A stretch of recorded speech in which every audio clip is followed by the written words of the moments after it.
The Time Machine. By H. G. Wells. 1. Introduction.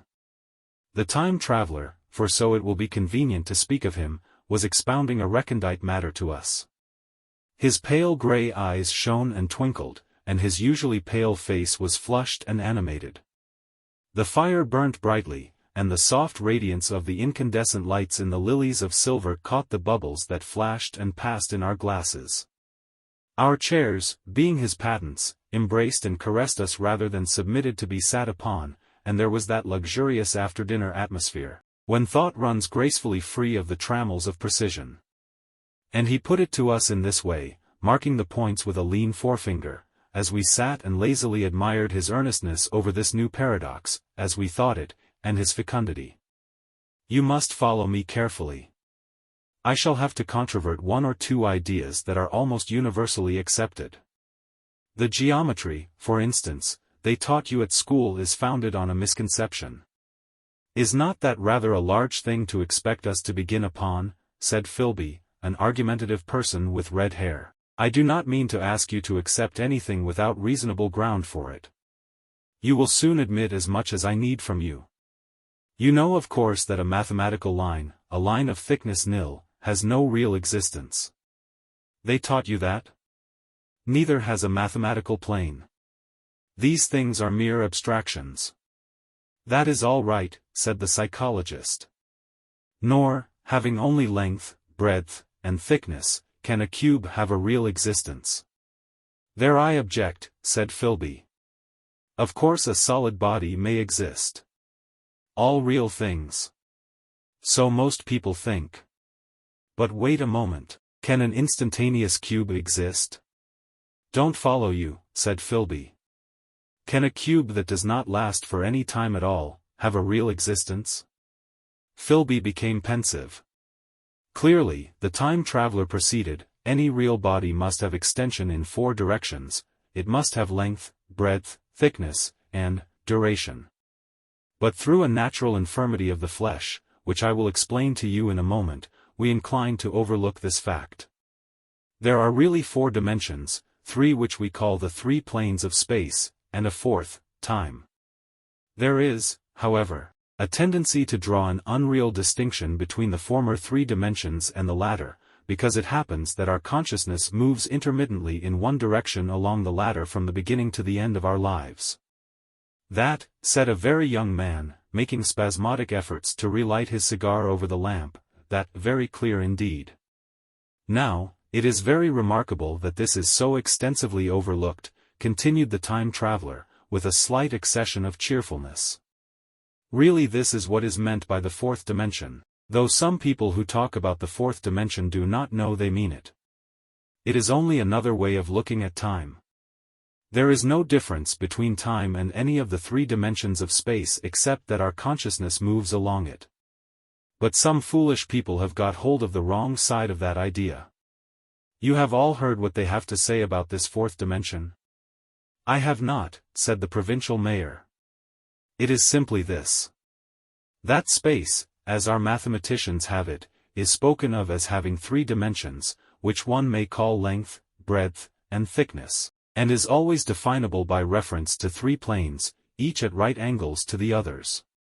But some philosophical people have been asking why 3 dimensions particularly, why not another direction at right angles to the other 3, and have even tried to construct a 4-dimensional geometry.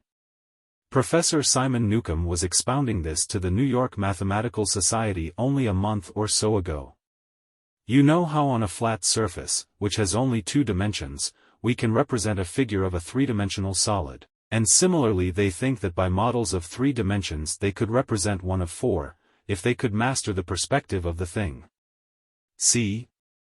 I think so, murmured the provincial mayor, and, knitting his brows, he lapsed into an introspective state, his lips moving as one who repeats mystic words. Yes, I think I see it now, he said after some time, brightening in a quite transitory manner. Well, I do not mind telling you I have been at work upon this geometry of 4 dimensions for some time. Some of my results are curious. For instance, Here is a portrait of a man at 8 years old, another at 15, another at 17, another at 23, and so on. All these are evidently sections, as it were, three-dimensional representations of his four-dimensioned being, which is a fixed and unalterable thing. Scientific people, proceeded the time traveler, after the pause required for the proper assimilation of this, know very well that time is only a kind of space. Here is a popular scientific diagram, a weather record.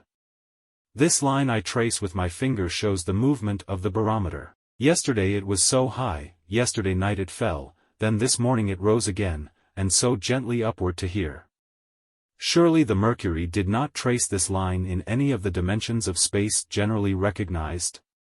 But certainly it traced such a line, and that line, therefore, we must conclude, was along the time dimension. But, said the medical man, staring hard at a coal in the fire, if time is really only a fourth dimension of space, why is it, and why has it always been, regarded as something different? And why cannot we move in time as we move about in the other dimensions of space? The time traveler smiled. Are you so sure we can move freely in space? Right and left we can go, backward and forward freely enough, and men always have done so. I admit we move freely in two dimensions. But how about up and down? Gravitation limits us there. Not exactly, said the medical man, there are balloons. But before the balloons, save for spasmodic jumping and the inequalities of the surface, man had no freedom of vertical movement. Still they could move a little up and down, said the medical man, easier, far easier down than up. And you cannot move at all in time, you cannot get away from the present moment. My dear sir, that is just where you are wrong. That is just where the whole world has gone wrong. We are always getting away from the present moment. Our mental existences, which are immaterial and have no dimensions, are passing along the time dimension with a uniform velocity from the cradle to the grave, just as we should travel down if we began our existence 50 miles above the Earth's surface. But the great difficulty is this, interrupted the psychologist. You can move about in all directions of space, but you cannot move about in time. That is the germ of my great discovery. But you are wrong to say that we cannot move about in time. For instance, if I am recalling an incident very vividly, I go back to the instant of its occurrence, I become absent-minded, as you say. I jump back for a moment. Of course we have no means of staying back for any length of time, any more than a savage or an animal has of staying 6 feet above the ground. But a civilized man is better off than the savage in this respect. He can go up against gravitation in a balloon, and why should he not hope that ultimately he may be able to stop or accelerate his drift along the time dimension, or even turn about and travel the other way? Oh, this, began Philby, is all. Why not, said the time traveler. It's against reason, said Philby. What reason, said the time traveler. You can show black is white by argument, said Philby, but you will never convince me. Possibly not, said the time traveler. But now you begin to see the object of my investigations into the geometry of 4 dimensions. Long ago I had a vague inkling of a machine. To travel through time, exclaimed the very young man, that shall travel indifferently in any direction of space and time, as the driver determines. Philby contented himself with laughter. But I have experimental verification, said the time traveler. It would be remarkably convenient for the historian, the psychologist suggested. One might travel back and verify the accepted account of the Battle of Hastings, for instance. Don't you think you would attract attention, said the medical man. Our ancestors had no great tolerance for anachronisms. One might get one's Greek from the very lips of Homer and Plato, the very young man thought. In which case they would certainly plough you for the little go. The German scholars have improved Greek so much. Then there is the future, said the very young man, just think. One might invest all one's money, leave it to accumulate at interest, and hurry on ahead. To discover a society, said I, erected on a strictly communistic basis. Of all the wild extravagant theories, began the psychologist. Yes, so it seemed to me, and so I never talked of it until. Experimental verification, cried I. You are going to verify that? The experiment, cried Philby, who was getting brain-weary. Let's see your experiment anyhow, said the psychologist, though it's all humbug, you know. The time traveler smiled round at us. Then, still smiling faintly, and with his hands deep in his trousers pockets, he walked slowly out of the room, and we heard his slippers shuffling down the long passage to his laboratory. The psychologist looked at us. I wonder what he's got. Some sleight-of-hand trick or other, said the medical man, and Philby tried to tell us about a conjurer he had seen at Burslem, but before he had finished his preface the time traveler came back, and Philby's anecdote collapsed. 2. The machine. The thing the time traveler held in his hand was a glittering metallic framework, scarcely larger than a small clock, and very delicately made. There was ivory in it, and some transparent crystalline substance.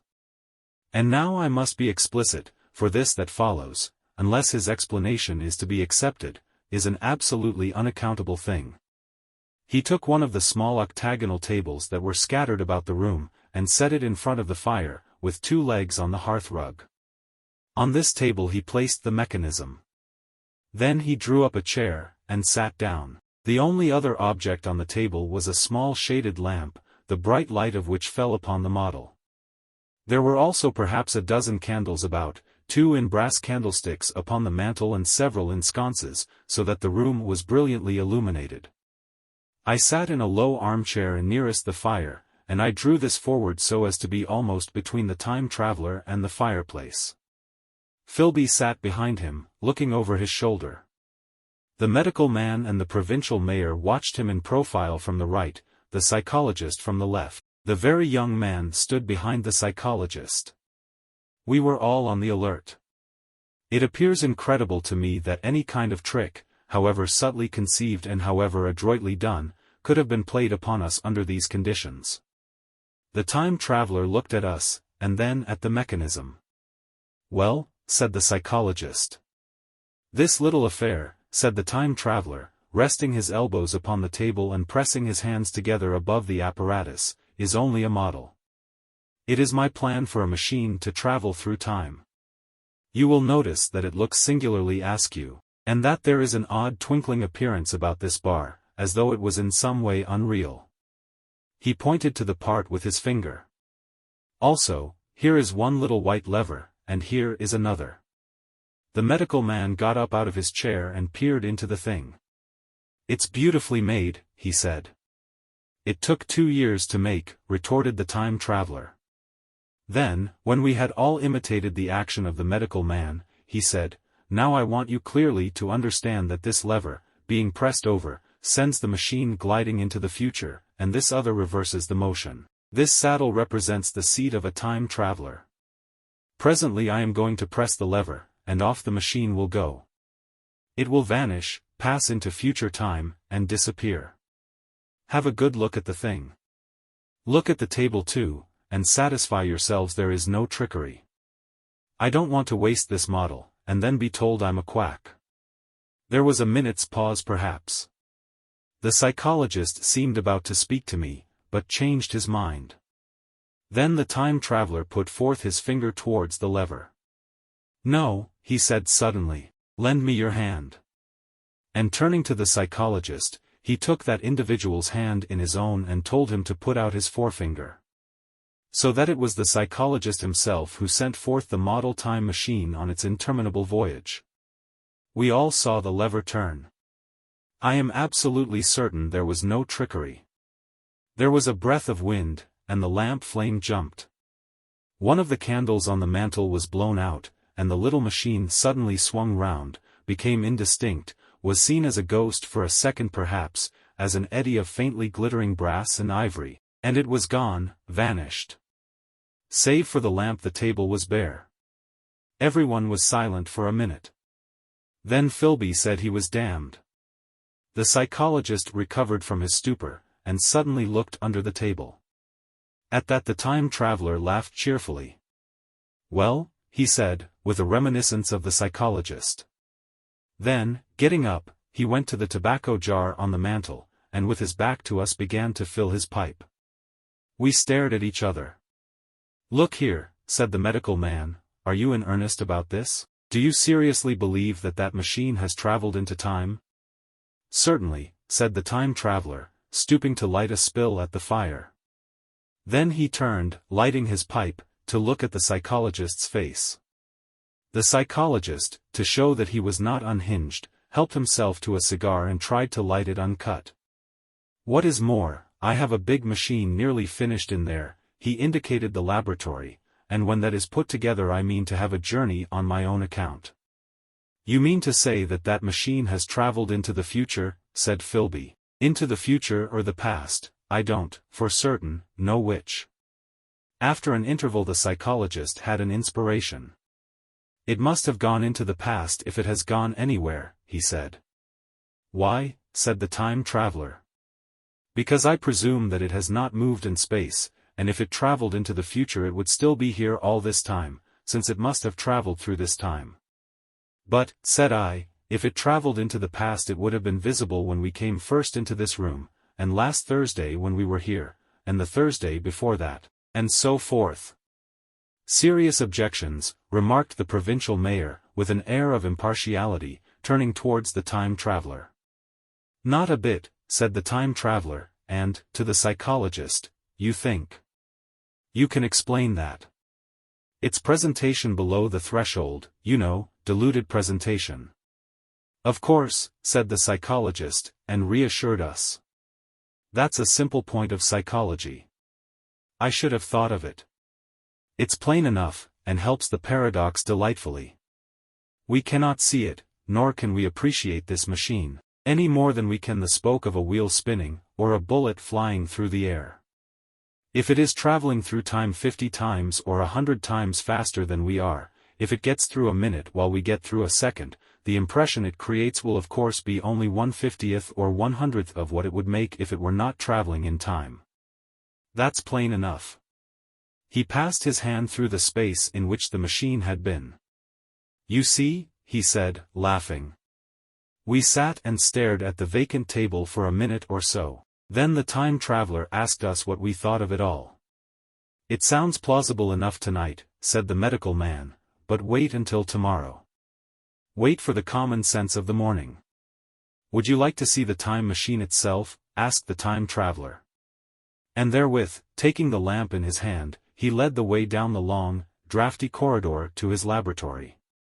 I remember vividly the flickering light, his queer, broad head in silhouette, the dance of the shadows, how we all followed him, puzzled but incredulous, and how there in the laboratory we beheld a larger edition of the little mechanism which we had seen vanish from before our eyes. Parts were of nickel, parts of ivory, parts had certainly been filed or sawn out of rock crystal. The thing was generally complete, but the twisted crystalline bars lay unfinished upon the bench beside some sheets of drawings, and I took one up for a better look at it. Quartz it seemed to be. "Look here," said the medical man, "are you perfectly serious? Or is this a trick, like that ghost you showed us last Christmas?" "Upon that machine," said the time traveler, holding the lamp aloft, "I intend to explore time. Is that plain?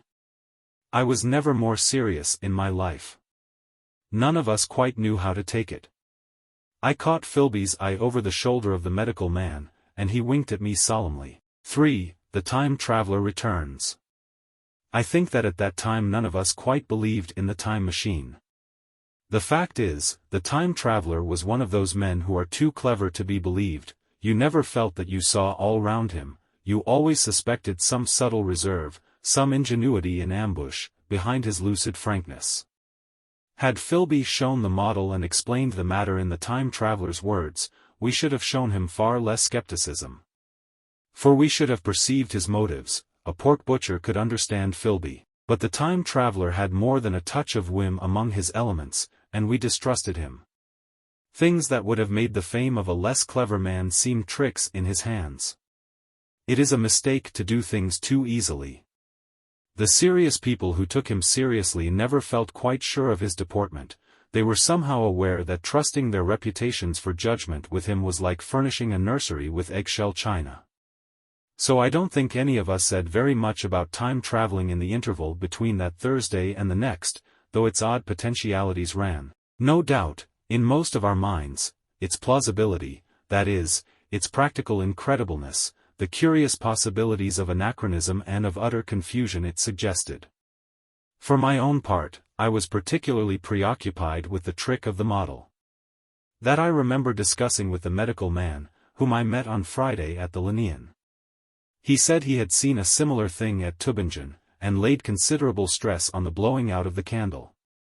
But how the trick was done he could not explain. The next Thursday I went again to Richmond. I suppose I was one of the time traveler's most constant guests, and, arriving late, found 4 or 5 men already assembled in his drawing-room. The medical man was standing before the fire with a sheet of paper in one hand and his watch in the other. I looked round for the time traveler, and, "It's 7:30 now," said the medical man. "I suppose we'd better have dinner?" "Where's," said I, naming our host. "You've just come?" "It's rather odd. He's unavoidably detained. He asks me in this note to lead off with dinner at 7 if he's not back. Says he'll explain when he comes." "It seems a pity to let the dinner spoil," said the editor of a well-known daily paper, and thereupon the doctor rang the bell. The psychologist was the only person besides the doctor and myself who had attended the previous dinner. The other men were blank, the editor aforementioned, a certain journalist, and another, a quiet, shy man with a beard, whom I didn't know, and who, as far as my observation went, never opened his mouth all the evening. There was some speculation at the dinner table about the time traveler's absence, and I suggested time traveling, in a half-jocular spirit. The editor wanted that explained to him, and the psychologist volunteered a wooden account of the ingenious paradox and trick we had witnessed that day week. He was in the midst of his exposition when the door from the corridor opened slowly and without noise. I was facing the door, and saw it first. "Hello," I said. "At last." And the door opened wider, and the time traveler stood before us. I gave a cry of surprise. "Good heavens, man, what's the matter?" cried the medical man, who saw him next. And the whole tableful turned towards the door. He was in an amazing plight. His coat was dusty and dirty, and smeared with green down the sleeves, his hair disordered, and as it seemed to me grayer, either with dust and dirt or because its color had actually faded. His face was ghastly pale, his chin had a brown cut on it, a cut half-healed, his expression was haggard and drawn, as by intense suffering. For a moment he hesitated in the doorway, as if he had been dazzled by the light. Then he came into the room. He walked with just such a limp as I have seen in footsore tramps. We stared at him in silence, expecting him to speak. He said not a word, but came painfully to the table, and made a motion towards the wine. The editor filled a glass of champagne, and pushed it towards him. He drained it, and it seemed to do him good, for he looked round the table, and the ghost of his old smile flickered across his face. "What on earth have you been up to, man?" said the doctor. The time traveler did not seem to hear. "Don't let me disturb you," he said, with a certain faltering articulation. "I'm all right." He stopped, held out his glass for more, and took it off at a draught. "That's good," he said. His eyes grew brighter, and a faint color came into his cheeks. His glance flickered over our faces with a certain dull approval, and then went round the warm and comfortable room. Then he spoke again, still as it were feeling his way among his words. "I'm going to wash and dress, and then I'll come down and explain things. Save me some of that mutton. I'm starving for a bit of meat." He looked across at the editor, who was a rare visitor, and hoped he was all right. The editor began a question. "Tell you presently," said the time traveler. "I'm funny. Be all right in a minute." He put down his glass, and walked towards the staircase door. Again I remarked his lameness and the soft padding sound of his footfall, and standing up in my place, I saw his feet as he went out. He had nothing on them but a pair of tattered, blood-stained socks. Then the door closed upon him. I had half a mind to follow, till I remembered how he detested any fuss about himself. For a minute, perhaps, my mind was wool-gathering. Then, remarkable behavior of an eminent scientist, I heard the editor say, thinking, after his wont, in headlines. And this brought my attention back to the bright dinner table. "What's the game?" said the journalist. "Has he been doing the amateur cadger?" I don't follow. I met the eye of the psychologist, and read my own interpretation in his face. I thought of the time traveler limping painfully upstairs. I don't think anyone else had noticed his lameness. The first to recover completely from this surprise was the medical man, who rang the bell. The time traveler hated to have servants waiting at dinner, for a hot plate. At that the editor turned to his knife and fork with a grunt, and the silent man followed suit. The dinner was resumed. Conversation was exclamatory for a little while with gaps of wonderment, and then the editor got fervent in his curiosity. "Does our friend eke out his modest income with a crossing? Or has he his Nebuchadnezzar phases?" he inquired. "I feel assured it's this business of the time machine," I said, and took up the psychologist's account of our previous meeting. The new guests were frankly incredulous. The editor raised objections. What was this time traveling? A man couldn't cover himself with dust by rolling in a paradox, could he? And then, as the idea came home to him, he resorted to caricature. Hadn't they any clothes brushes in the future? The journalist, too, would not believe at any price, and joined the editor in the easy work of heaping ridicule on the whole thing. They were both the new kind of journalist, very joyous, irreverent young men. Our special correspondent in the Day After Tomorrow reports, the journalist was saying, or rather shouting, when the time traveler came back. He was dressed in ordinary evening clothes, and nothing save his haggard look remained of the change that had startled me. "I say," said the editor hilariously, "these chaps here say you have been traveling into the middle of next week. Tell us all about Little Roseberry, will you? What will you take for the lot?" The time traveler came to the place reserved for him without a word. He smiled quietly, in his old way. "Where's my mutton?" he said. "What a treat it is to stick a fork into meat again." "Story," cried the editor. "Story be damned," said the time traveler. "I want something to eat. I won't say a word until I get some peptone into my arteries." "Thanks." "And the salt." "One word," said I, "have you been time traveling?" "Yes," said the time traveler, with his mouth full, nodding his head. "I'd give $1 a line for a verbatim note," said the editor. The time traveler pushed his glass towards the silent man and rang it with his fingernail, at which the silent man, who had been staring at his face, started convulsively, and poured him wine. The rest of the dinner was uncomfortable.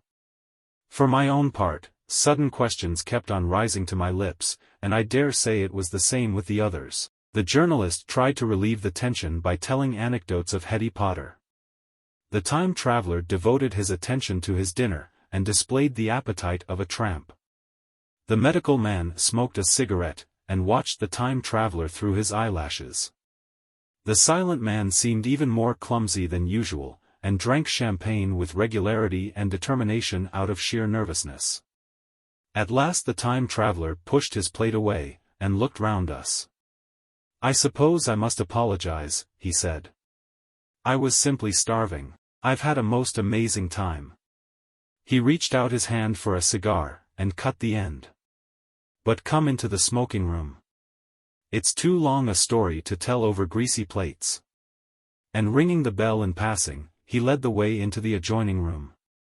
"You have told blank, and dash, and chose about the machine," he said to me, leaning back in his easy chair and naming the 3 new guests. "But the thing's a mere paradox," said the editor. "I can't argue tonight. I don't mind telling you the story, but I can't argue. I will," he went on, "tell you the story of what has happened to me, if you like, but you must refrain from interruptions. I want to tell it. Badly. Most of it will sound like lying. So be it. It's true, Every word of it, all the same.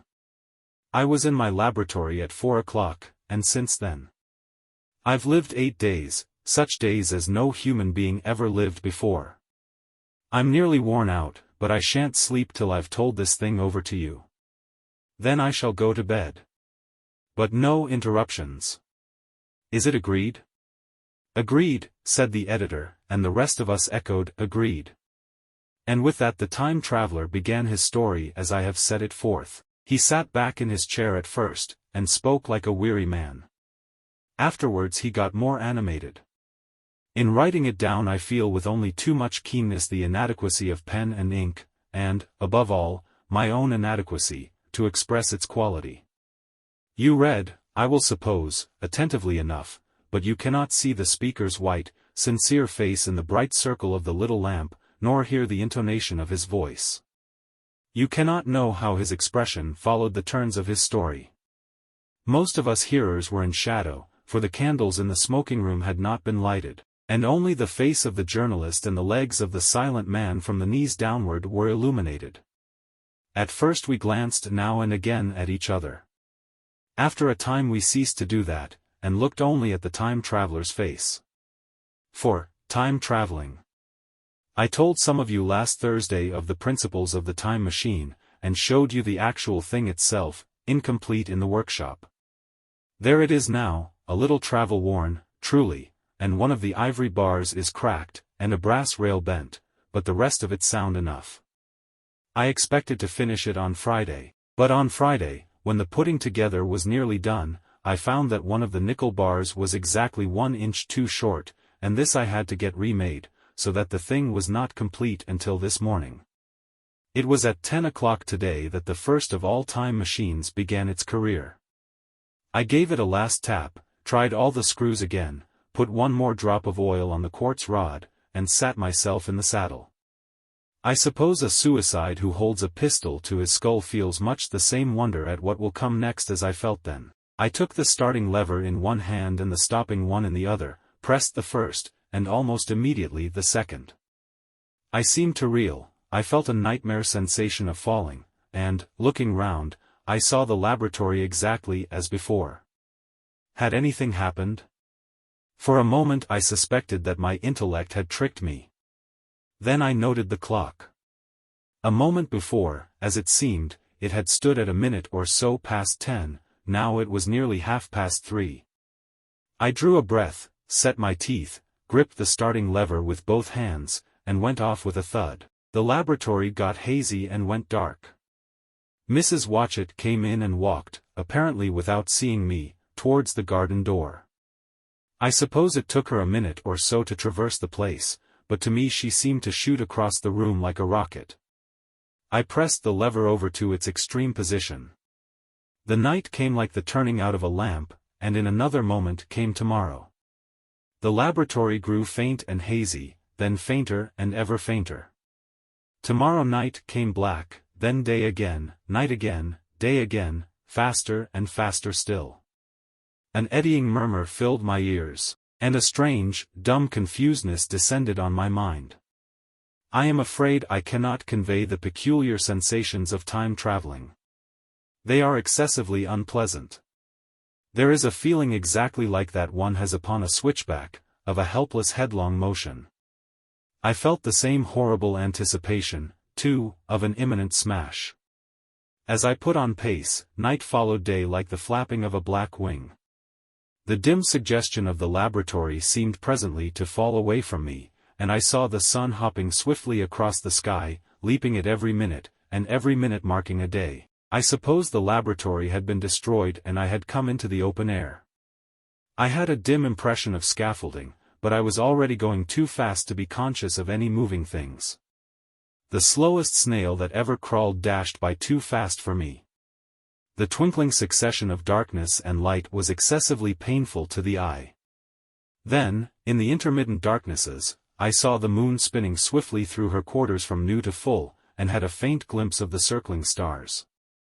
Presently, as I went on, still gaining velocity, the palpitation of night and day merged into one continuous grayness, the sky took on a wonderful deepness of blue, a splendid luminous color like that of early twilight, the jerking sun became a streak of fire, a brilliant arch, in space, the moon a fainter fluctuating band, and I could see nothing of the stars, save now and then a brighter circle flickering in the blue. The landscape was misty and vague. I was still on the hillside upon which this house now stands, and the shoulder rose above me grey and dim. I saw trees growing and changing like puffs of vapor, now brown, now green. They grew, spread, shivered, and passed away. I saw huge buildings rise up faint and fair, and pass like dreams. The whole surface of the earth seemed changed, melting and flowing under my eyes. The little hands upon the dials that registered my speed raced round faster and faster. Presently I noted that the sun belt swayed up and down, from solstice to solstice, in a minute or less, and that consequently my pace was over a year a minute, and minute by minute the white snow flashed across the world, and vanished, and was followed by the bright, brief green of spring. The unpleasant sensations of the start were less poignant now. They merged at last into a kind of hysterical exhilaration. I remarked, indeed, a clumsy swaying of the machine, for which I was unable to account. But my mind was too confused to attend to it, so with a kind of madness growing upon me, I flung myself into futurity. At first I scarce thought of stopping, scarce thought of anything but these new sensations.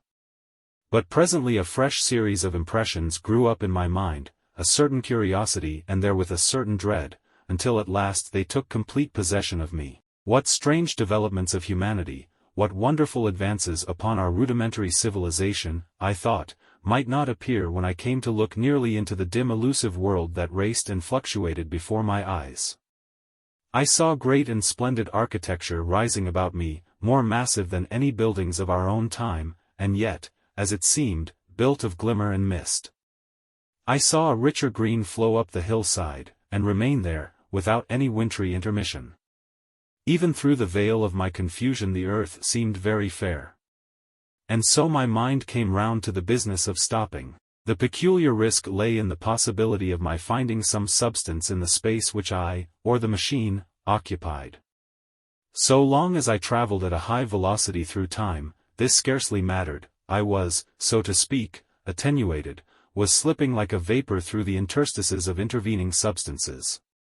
But to come to a stop involved the jamming of myself, molecule by molecule, into whatever lay in my way, meant bringing my atoms into such intimate contact with those of the obstacle that a profound chemical reaction, possibly a far-reaching explosion, would result, and blow myself and my apparatus out of all possible dimensions, into the unknown.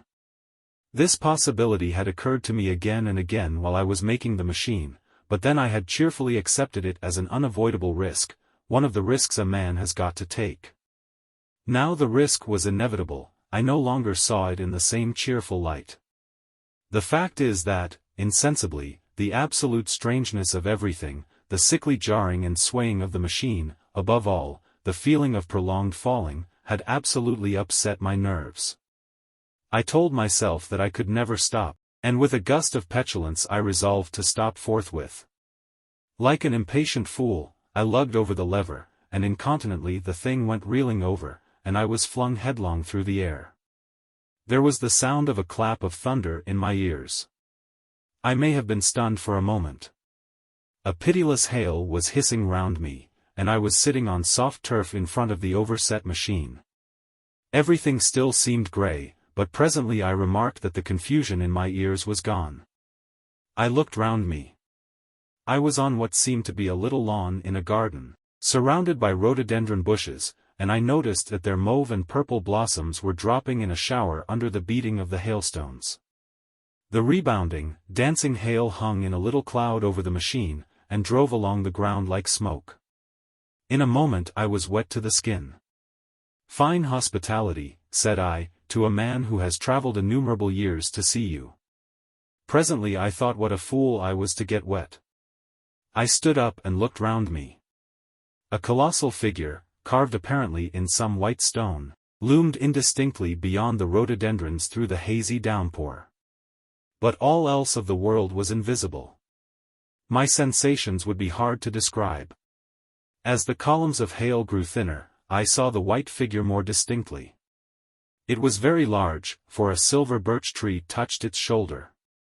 It was of white marble, in shape something like a winged sphinx, but the wings, instead of being carried vertically at the sides, were spread so that it seemed to hover. The pedestal, it appeared to me, was of bronze, and was thick with verdigris. It chanced that the face was towards me, the sightless eyes seemed to watch me, there was the faint shadow of a smile on the lips. It was greatly weather-worn, and that imparted an unpleasant suggestion of disease. I stood looking at it for a little space, half a minute, perhaps, or half an hour. It seemed to advance and to recede as the hail drove before it denser or thinner. At last I tore my eyes from it for a moment, and saw that the hail curtain had worn threadbare, and that the sky was lightening with the promise of the sun. I looked up again at the crouching white shape, and the full temerity of my voyage came suddenly upon me. What might appear when that hazy curtain was altogether withdrawn? What might not have happened to men? What if cruelty had grown into a common passion? What if in this interval the race had lost its manliness, and had developed into something inhuman, unsympathetic, and overwhelmingly powerful? I might seem some old-world savage animal, only the more dreadful and disgusting for our common likeness, a foul creature to be incontinently slain. Already I saw other vast shapes, huge buildings with intricate parapets and tall columns, with a wooded hillside dimly creeping in upon me through the lessening storm. I was seized with a panic fear. I turned frantically to the time machine, and strove hard to readjust it. As I did so the shafts of the sun smote through the thunderstorm. The grey downpour was swept aside and vanished like the trailing garments of a ghost. Above me, in the intense blue of the summer sky, some faint brown shreds of cloud whirled into nothingness. The great buildings about me stood out clear and distinct, shining with the wet of the thunderstorm, and picked out in white by the unmelted hailstones piled along their courses. I felt naked in a strange world. I felt as perhaps a bird may feel in the clear air, knowing the hawk wings above and will swoop. My fear grew to frenzy. I took a breathing space, set my teeth, and again grappled fiercely, wrist and knee, with the machine. It gave under my desperate onset and turned over. It struck my chin violently. One hand on the saddle, the other on the lever, I stood panting heavily in attitude to mount again. But with this recovery of a prompt retreat my courage recovered. I looked more curiously and less fearfully at this world of the remote future. In a circular opening, high up in the wall of the nearer house, I saw a group of figures clad in rich soft robes. They had seen me, and their faces were directed towards me. Then I heard voices approaching me. Coming through the bushes by the white sphinx were the heads and shoulders of men running. One of these emerged in a pathway leading straight to the little lawn upon which I stood with my machine. He was a slight creature, perhaps 4 feet high, clad in a purple tunic, girdled at the waist with a leather belt. Sandals or buskins, I could not clearly distinguish which, were on his feet, his legs were bare to the knees, and his head was bare. Noticing that, I noticed for the first time how warm the air was. He struck me as being a very beautiful and graceful creature, but indescribably frail. His flushed face reminded me of the more beautiful kind of consumptive, that hectic beauty of which we used to hear so much. At the sight of him I suddenly regained confidence. I took my hands from the machine. 5. In the Golden Age. In another moment we were standing face to face, I and this fragile thing out of futurity. He came straight up to me and laughed into my eyes. The absence from his bearing of any sign of fear struck me at once. Then he turned to the 2 others who were following him and spoke to them in a strange and very sweet and liquid tongue. There were others coming, and presently a little group of perhaps 8 or 10 of these exquisite creatures were about me. One of them addressed me. It came into my head, oddly enough, that my voice was too harsh and deep for them. So I shook my head, and, pointing to my ears, shook it again. He came a step forward, hesitated, and then touched my hand. Then I felt other soft little tentacles upon my back and shoulders. They wanted to make sure I was real. There was nothing in this at all alarming. Indeed, there was something in these pretty little people that inspired confidence, a graceful gentleness, a certain childlike ease. And besides, they looked so frail that I could fancy myself flinging the whole dozen of them about like ninepins. But I made a sudden motion to warn them when I saw their little pink hands feeling at the time machine. Happily then, when it was not too late, I thought of a danger I had hitherto forgotten, and reaching over the bars of the machine I unscrewed the little levers that would set it in motion, and put these in my pocket. Then I turned again to see what I could do in the way of communication. And then, looking more nearly into their features, I saw some further peculiarities in their Dresden china type of prettiness. Their hair, which was uniformly curly, came to a sharp end at the neck and cheek, there was not the faintest suggestion of it on the face, and their ears were singularly minute. The mouths were small, with bright red, rather thin lips, and the little chins ran to a point. The eyes were large and mild, and, this may seem egotism on my part, I fancied even that there was a certain lack of the interest I might have expected in them. As they made no effort to communicate with me, but simply stood round me smiling and speaking in soft cooing notes to each other, I began the conversation. I pointed to the time machine and to myself. Then, hesitating for a moment how to express time, I pointed to the sun. At once a quaintly pretty little figure in checkered purple and white followed my gesture, and then astonished me by imitating the sound of thunder. For a moment I was staggered, though the import of his gesture was plain enough. The question had come into my mind abruptly, were these creatures fools? You may hardly understand how it took me.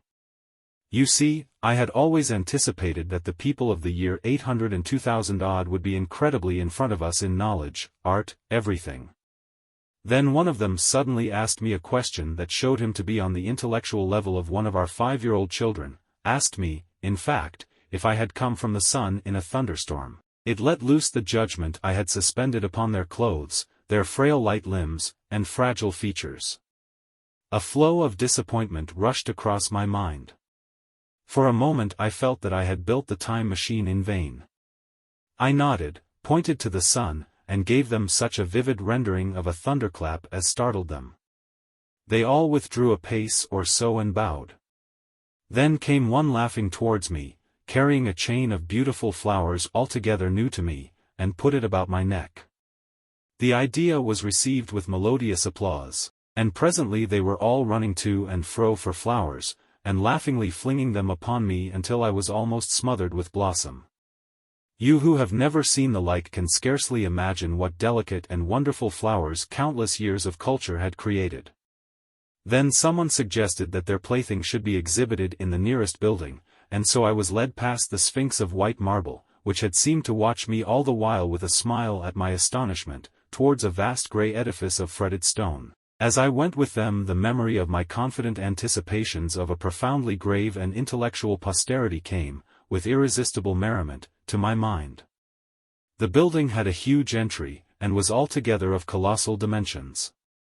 I was naturally most occupied with the growing crowd of little people, and with the big open portals that yawned before me shadowy and mysterious.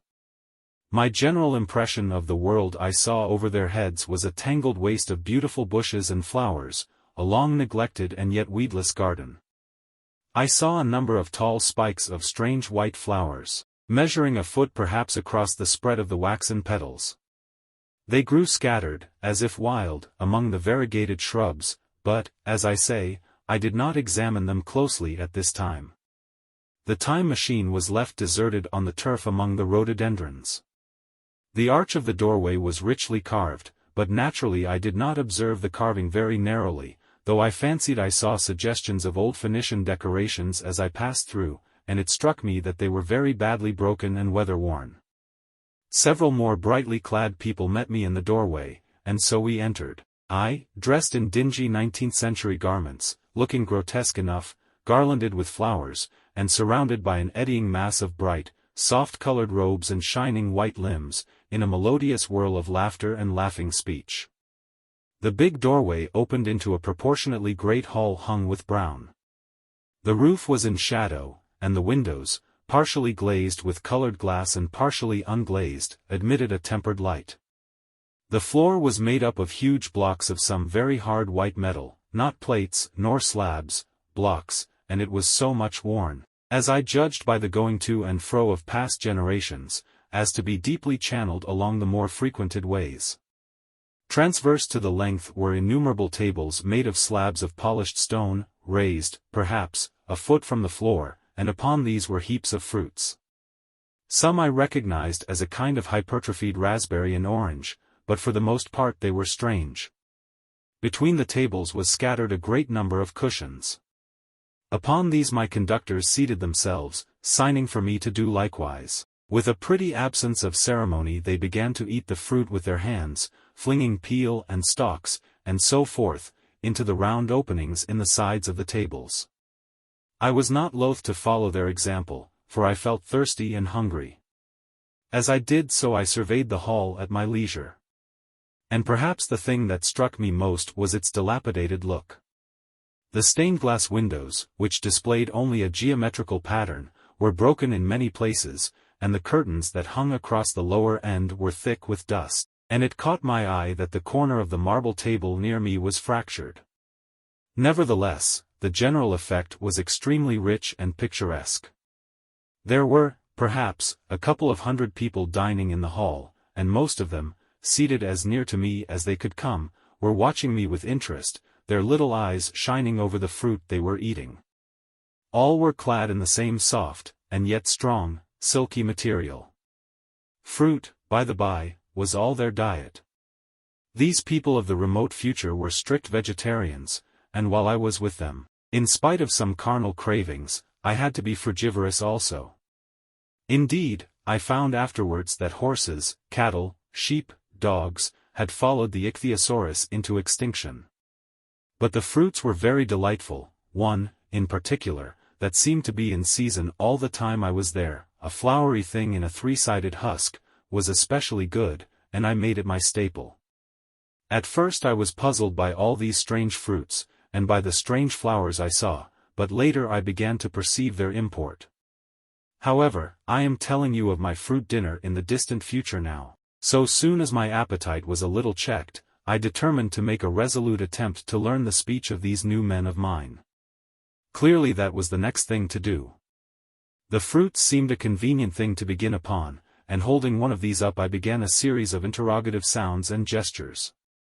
I had some considerable difficulty in conveying my meaning.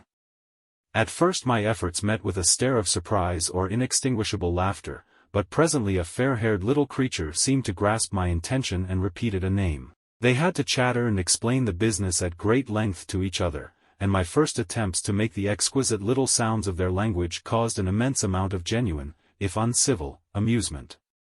However, I felt like a schoolmaster amidst children, and persisted, and presently I had a score of noun substantives at least at my command, and then I got to demonstrative pronouns, and even the verb to eat.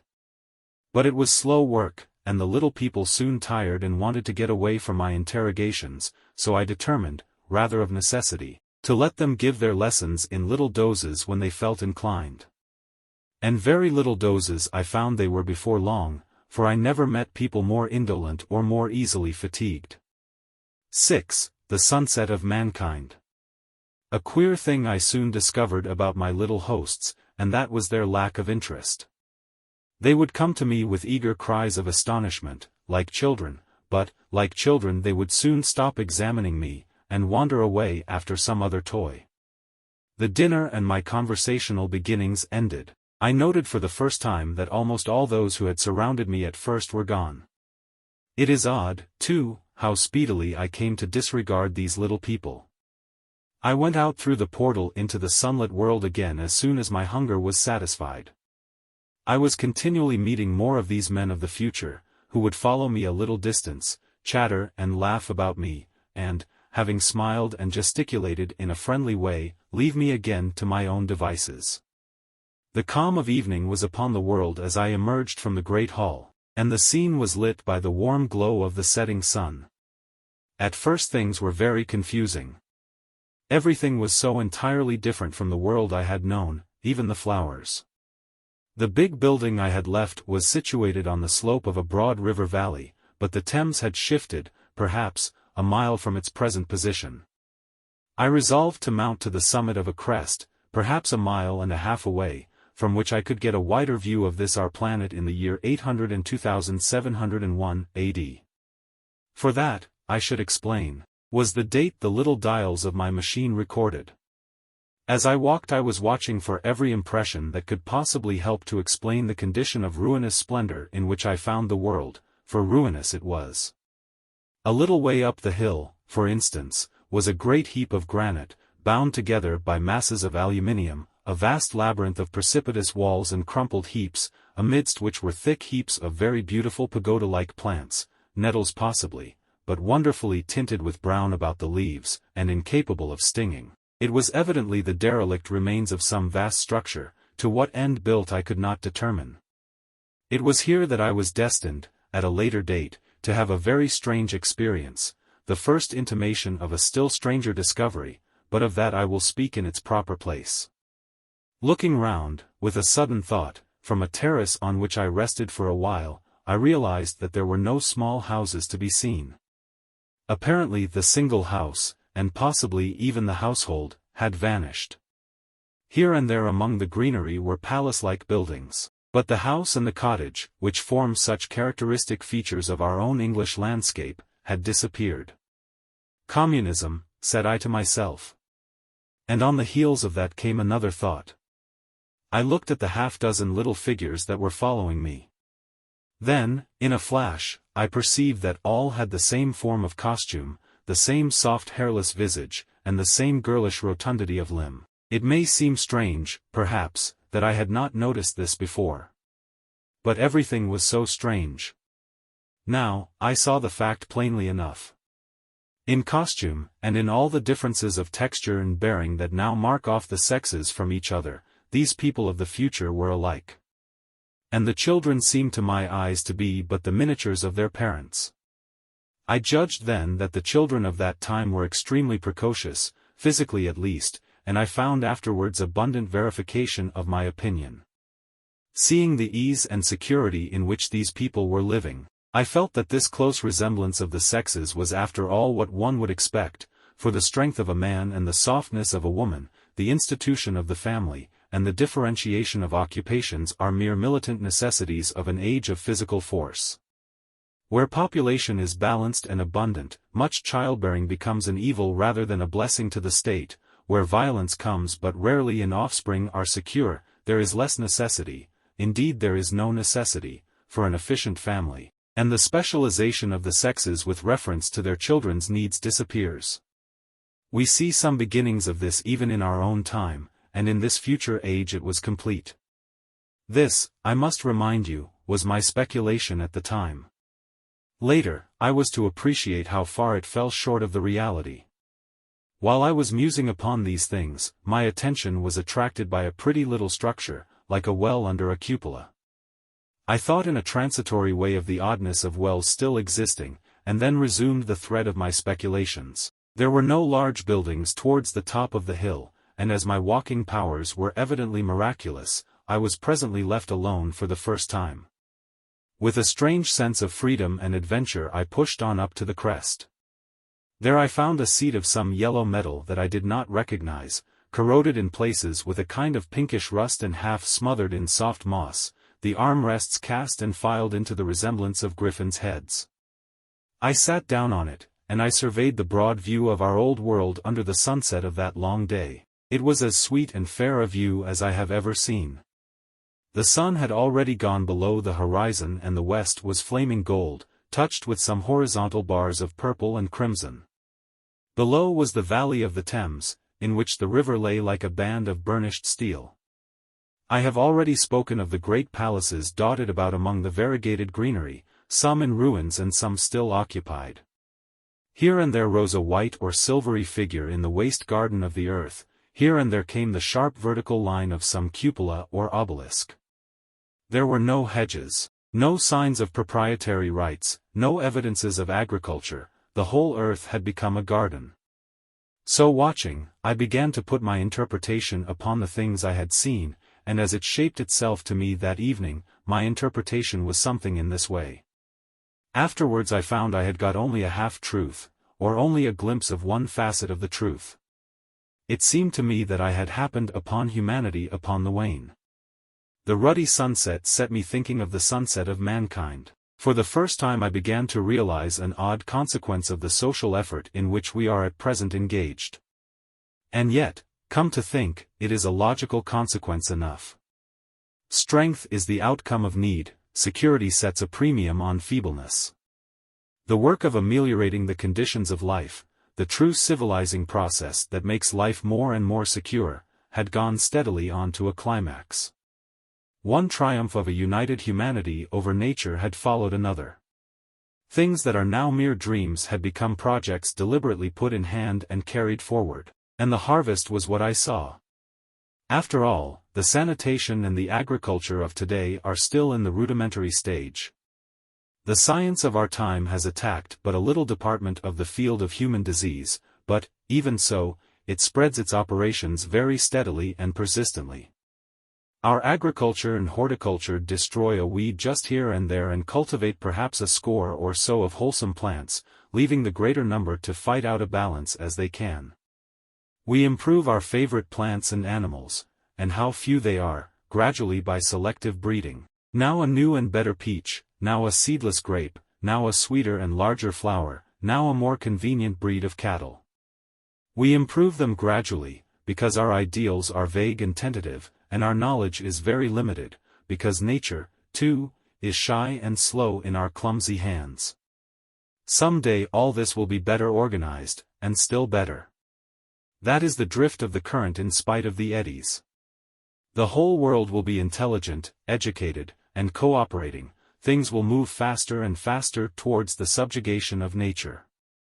In the end, wisely and carefully we shall readjust the balance of animal and vegetable life to suit our human needs.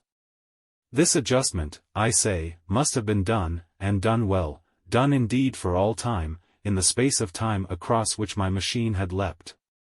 The air was free from gnats, the earth from weeds or fungi, everywhere were fruits and sweet and delightful flowers, brilliant butterflies flew hither and thither.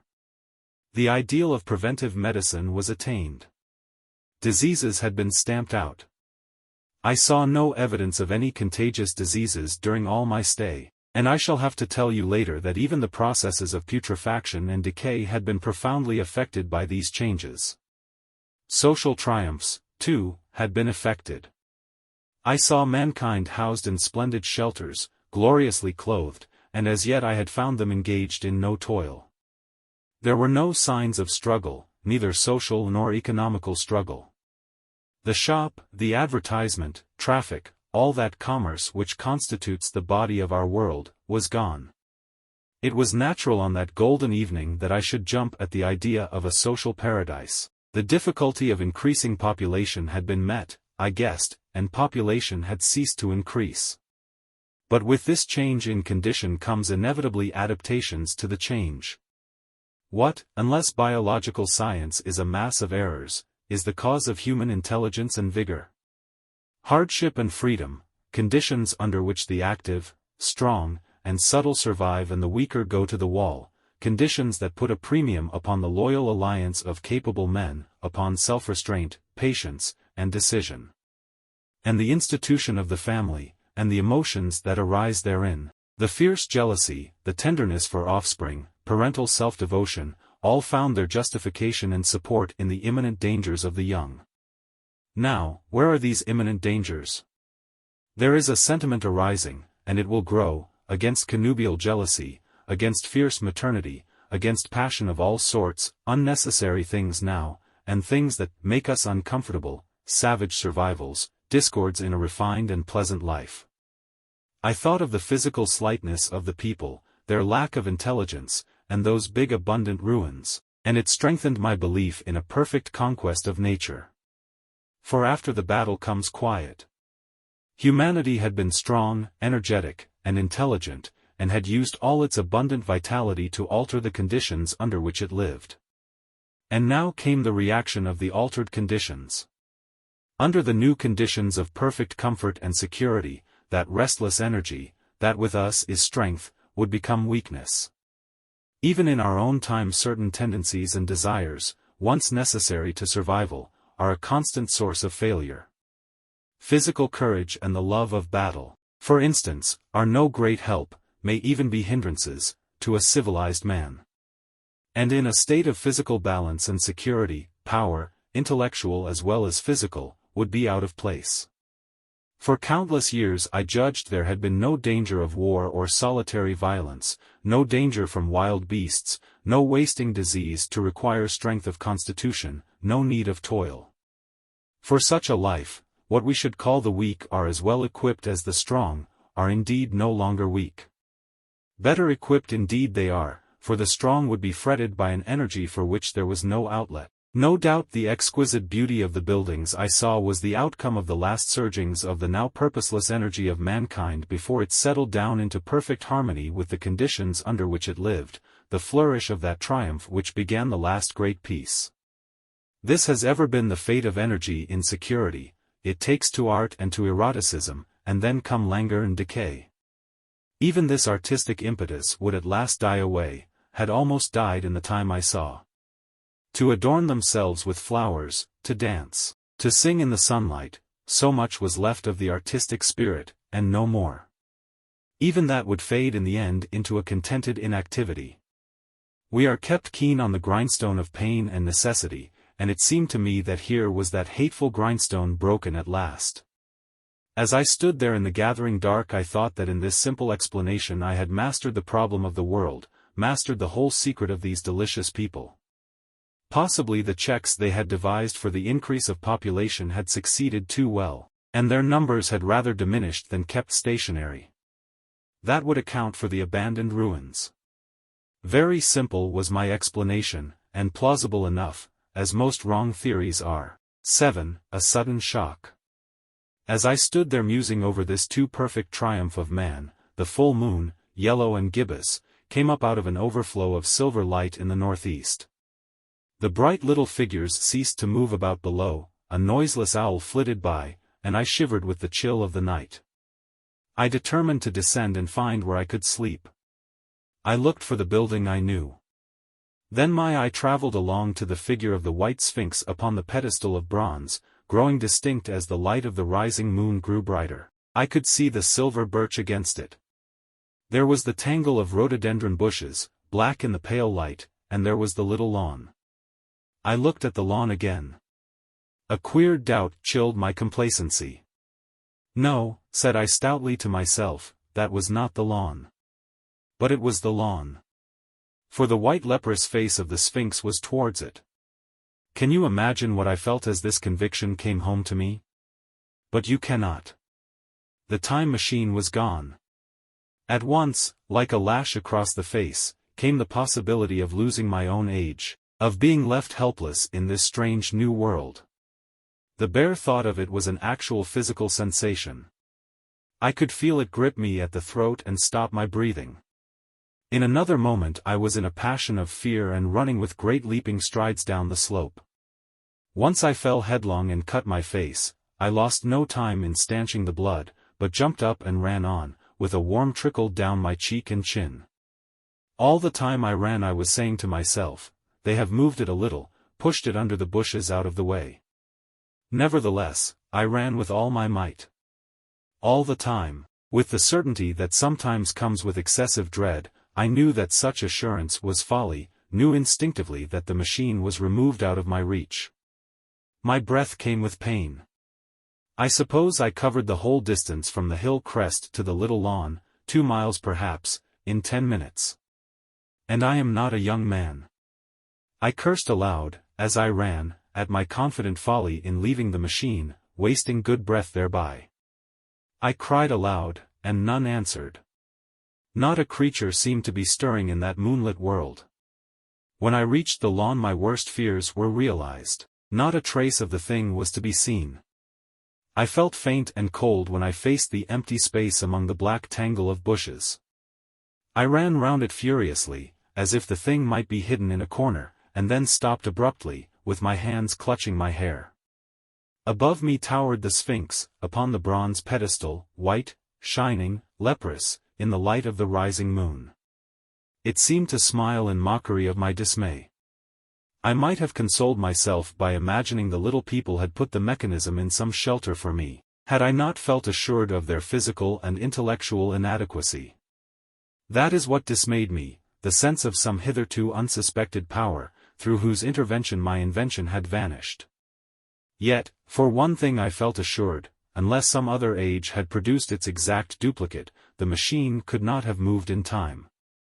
The attachment of the levers, I will show you the method later, prevented anyone from tampering with it in that way when they were removed. It had moved, and was hid, only in space. But then, where could it be? I think I must have had a kind of frenzy. I remember running violently in and out among the moonlit bushes all round the Sphinx, and startling some white animal that, in the dim light, I took for a small deer.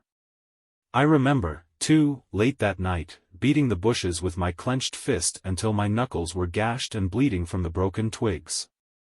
Then, sobbing and raving in my anguish of mind, I went down to the great building of stone. The big hall was dark, silent, and deserted. I slipped on the uneven floor, and fell over one of the malachite tables, almost breaking my shin. I lit a match and went on past the dusty curtains, of which I have told you. There I found a second great hall covered with cushions, upon which, perhaps, a score or so of the little people were sleeping. I have no doubt they found my second appearance strange enough, coming suddenly out of the quiet darkness with inarticulate noises and the splutter and flare of a match. For they had forgotten about matches. Where is my time machine? I began, bawling like an angry child, laying hands upon them and shaking them up together. It must have been very queer to them. Some laughed, most of them looked sorely frightened. When I saw them standing round me, it came into my head that I was doing as foolish a thing as it was possible for me to do under the circumstances, in trying to revive the sensation of fear. For, reasoning from their daylight behavior, I thought that fear must be forgotten. Abruptly, I dashed down the match, and knocking one of the people over in my course, went blundering across the big dining hall again, out under the moonlight.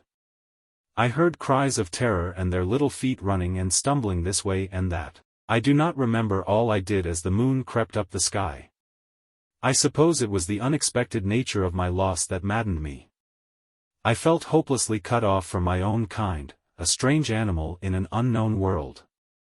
I must have raved to and fro, screaming and crying upon God and fate. I have a memory of horrible fatigue, as the long night of despair wore away, of looking in this impossible place and that, of groping among moonlit ruins and touching strange creatures in the black shadows, at last, of lying on the ground near the Sphinx and weeping with absolute wretchedness, even anger at the folly of leaving the machine having leaked away with my strength. I had nothing left but misery. Then I slept, and when I woke again it was full day, and a couple of sparrows were hopping round me on the turf within reach of my arm. I sat up in the freshness of the morning, trying to remember how I had got there, and why I had such a profound sense of desertion and despair. Then things came clear in my mind. With the plain, reasonable daylight, I could look my circumstances fairly in the face. I saw the wild folly of my frenzy overnight, and I could reason with myself. Suppose the worst? I said. Suppose the machine altogether lost, perhaps destroyed? It behoves me to be calm and patient, to learn the way of the people, to get a clear idea of the method of my loss, and the means of getting materials and tools, so that in the end, perhaps, I may make another. That would be my only hope, a poor hope, perhaps, but better than despair. And, after all, it was a beautiful and curious world. But probably the machine had only been taken away. Still, I must be calm and patient, find its hiding place, and recover it by force or cunning. And with that I scrambled to my feet and looked about me, wondering where I could bathe. I felt weary, stiff, and travel-soiled. The freshness of the morning made me desire an equal freshness. I had exhausted my emotion. Indeed, as I went about my business, I found myself wondering at my intense excitement overnight. I made a careful examination of the ground about the little lawn. I wasted some time in futile questionings, conveyed, as well as I was able, to such of the little people as came by. They all failed to understand my gestures. Some were simply stolid, some thought it was a jest and laughed at me. I had the hardest task in the world to keep my hands off their pretty laughing faces. It was a foolish impulse, but the devil begotten of fear and blind anger was ill-curbed and still eager to take advantage of my perplexity. The turf gave better counsel. I found a groove ripped in it, about midway between the pedestal of the Sphinx and the marks of my feet where, on arrival, I had struggled with the overturned machine. There were other signs of removal about, with queer narrow footprints like those I could imagine made by a sloth. This directed my closer attention to the pedestal. It was, as I think I have said, of bronze. It was not a mere block, but highly decorated with deep-framed panels on either side. I went and rapped at these. The pedestal was hollow. Examining the panels with care, I found them discontinuous with the frames. There were no handles or keyholes, but possibly the panels, if they were doors, as I supposed, opened from within. One thing was clear enough to my mind. It took no very great mental effort to infer that my time machine was inside that pedestal. But how it got there was a different problem. I saw the heads of two orange-clad people coming through the bushes and under some blossom-covered apple trees towards me. I turned smiling to them, and beckoned them to me. They came, and then, pointing to the bronze pedestal, I tried to intimate my wish to open it. But at my first gesture towards this they behaved very oddly. I don't know how to convey their expression to you. Suppose you were to use a grossly improper gesture to a delicate-minded woman, it is how she would look. They went off as if they had received the last possible insult. I tried a sweet-looking little chap in white next, with exactly the same result. Somehow, his manner made me feel ashamed of myself. But, as you know, I wanted the time machine, and I tried him once more. As he turned off, like the others, my temper got the better of me. In 3 strides I was after him, had him by the loose part of his robe round the neck, and began dragging him towards the Sphinx. Then I saw the horror and repugnance of his face, and all of a sudden I let him go. But I was not beaten yet. I banged with my fist at the bronze panels. I thought I heard something stir inside. To be explicit, I thought I heard a sound like a chuckle, but I must have been mistaken. Then I got a big pebble from the river, and came and hammered till I had flattened a coil in the decorations, and the verdigris came off in powdery flakes. The delicate little people must have heard me hammering in gusty outbreaks a mile away on either hand, but nothing came of it. I saw a crowd of them upon the slopes, looking furtively at me. At last, hot and tired, I sat down to watch the place. But I was too restless to watch long. I am too occidental for a long vigil. I could work at a problem for years, but to wait inactive for 24 hours, that is another matter. I got up after a time, and began walking aimlessly through the bushes towards the hill again. Patience, said I to myself. If you want your machine again you must leave that Sphinx alone. If they mean to take your machine away, it's little good you're wrecking their bronze panels, and if they don't, you will get it back as soon as you can ask for it. To sit among all those unknown things before a puzzle like that is hopeless. That way lies monomania. Face this world. Learn its ways, watch it, be careful of too hasty guesses at its meaning. In the end you will find clues to it all. Then suddenly the humor of the situation came into my mind, the thought of the years I had spent in study and toil to get into the future age, and now my passion of anxiety to get out of it. I had made myself the most complicated and the most hopeless trap that ever a man devised. Although it was at my own expense, I could not help myself. I laughed aloud. Going through the big palace, it seemed to me that the little people avoided me. It may have been my fancy, or it may have had something to do with my hammering at the gates of bronze. Yet I felt tolerably sure of the avoidance. I was careful, however, to show no concern and to abstain from any pursuit of them, and in the course of a day or two things got back to the old footing. I made what progress I could in the language, and in addition I pushed my explorations here and there. Either I missed some subtle point or their language was excessively simple, almost exclusively composed of concrete substantives and verbs. There seemed to be few, if any, abstract terms, or little use of figurative language. Their sentences were usually simple and of 2 words, and I failed to convey or understand any but the simplest propositions. I determined to put the thought of my time machine and the mystery of the bronze doors under the Sphinx, as much as possible in a corner of memory, until my growing knowledge would lead me back to them in a natural way. Yet a certain feeling, you may understand, tethered me in a circle of a few miles round the point of my arrival. 8. Explanation. So far as I could see, all the world displayed the same exuberant richness as the Thames Valley. From every hill I climbed I saw the same abundance of splendid buildings, endlessly varied in material and style, the same clustering thickets of evergreens, the same blossom-laden trees and tree ferns. Here and there water shone like silver, and beyond, the land rose into blue undulating hills, and so faded into the serenity of the sky. A peculiar feature, which presently attracted my attention, was the presence of certain circular wells, several, as it seemed to me, of a very great depth. One lay by the path up the hill which I had followed during my first walk. Like the others, it was rimmed with bronze, curiously wrought, and protected by a little cupola from the rain. Sitting by the side of these wells, and peering down into the shafted darkness, I could see no gleam of water, nor could I start any reflection with a lighted match. But in all of them I heard a certain sound, a thud, thud, thud, like the beating of some big engine, and I discovered, from the flaring of my matches, that a steady current of air set down the shafts. Further, I threw a scrap of paper into the throat of one, and, instead of fluttering slowly down, it was at once sucked swiftly out of sight. After a time, too, I came to connect these wells with tall towers standing here and there upon the slopes, for above them there was often just such a flicker in the air as one sees on a hot day above a sun-scorched beach. Putting things together, I reached a strong suggestion of an extensive system of subterranean ventilation, whose true import it was difficult to imagine. I was at first inclined to associate it with the sanitary apparatus of these people.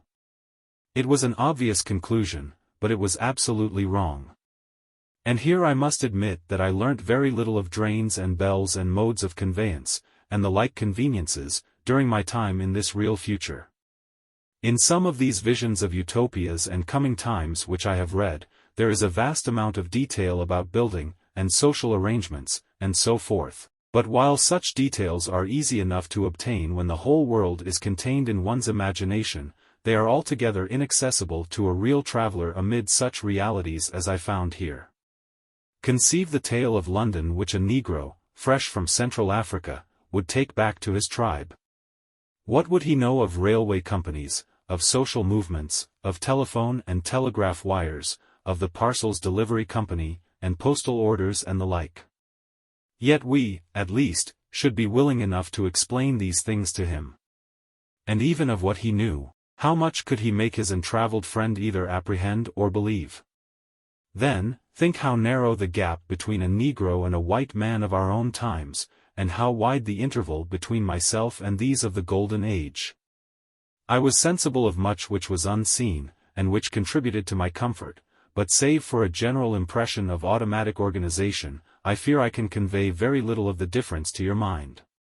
In the matter of sepulture, for instance, I could see no signs of crematoria nor anything suggestive of tombs. But it occurred to me that, possibly, there might be cemeteries, or crematoria, somewhere beyond the range of my explorings.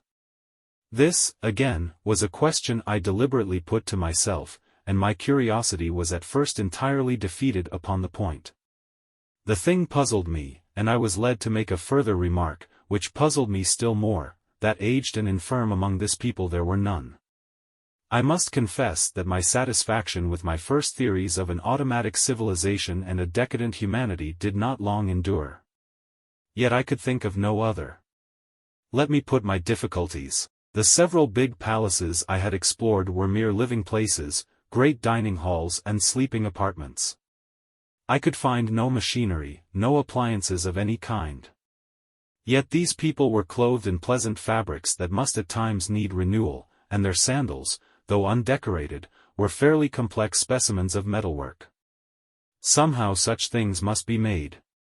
And the little people displayed no vestige of a creative tendency. There were no shops, no workshops, no sign of importations among them. They spent all their time in playing gently, in bathing in the river, in making love in a half-playful fashion, in eating fruit and sleeping. I could not see how things were kept going. Then, again, about the time machine, something, I knew not what, had taken it into the hollow pedestal of the White Sphinx. Why? For the life of me I could not imagine. Those waterless wells, too, those flickering pillars. I felt I lacked a clue. I felt, how shall I put it? Suppose you found an inscription, with sentences here and there in excellent plain English, and interpolated therewith, others made up of words, of letters even, absolutely unknown to you? Well, on the third day of my visit, that was how the world of 802,701 presented itself to me. That day, too, I made a friend, of a sort. It happened that, as I was watching some of the little people bathing in a shallow, one of them was seized with cramp and began drifting downstream. The main current ran rather swiftly, but not too strongly for even a moderate swimmer. It will give you an idea, therefore, of the strange deficiency in these creatures, when I tell you that none made the slightest attempt to rescue the weakly crying little thing which was drowning before their eyes. When I realized this, I hurriedly slipped off my clothes, and, wading in at a point lower down, I caught the poor mite and drew her safe to land. A little rubbing of the limbs soon brought her round, and I had the satisfaction of seeing she was all right before I left her. I had got to such a low estimate of her kind that I did not expect any gratitude from her. In that, however, I was wrong. This happened in the morning. In the afternoon I met my little woman, as I believe it was, as I was returning towards my center from an exploration, and she received me with cries of delight and presented me with a big garland of flowers, evidently made for me and me alone. The thing took my imagination. Very possibly I had been feeling desolate. At any rate I did my best to display my appreciation of the gift. We were soon seated together in a little stone arbor, engaged in conversation, chiefly of smiles. The creature's friendliness affected me exactly as a child's might have done. We passed each other flowers, and she kissed my hands. I did the same to hers. Then I tried talk, and found that her name was Weena, which, though I don't know what it meant, somehow seemed appropriate enough. That was the beginning of a queer friendship which lasted a week, and ended, as I will tell you. She was exactly like a child. She wanted to be with me always. She tried to follow me everywhere, and on my next journey out and about it went to my heart to tire her down, and leave her at last, exhausted and calling after me rather plaintively. But the problems of the world had to be mastered. I had not, I said to myself, come into the future to carry on a miniature flirtation. Yet her distress when I left her was very great, her expostulations at the parting were sometimes frantic, and I think, altogether, I had as much trouble as comfort from her devotion. Nevertheless she was, somehow, a very great comfort. I thought it was mere childish affection that made her cling to me. Until it was too late, I did not clearly know what I had inflicted upon her when I left her. Nor until it was too late did I clearly understand what she was to me. For, by merely seeming fond of me, and showing in her weak, futile way that she cared for me, the little doll of a creature presently gave my return to the neighborhood of the White Sphinx almost the feeling of coming home, and I would watch for her tiny figure of white and gold so soon as I came over the hill. It was from her, too, that I learnt that fear had not yet left the world. She was fearless enough in the daylight, and she had the oddest confidence in me, for once, in a foolish moment, I made threatening grimaces at her, and she simply laughed at them.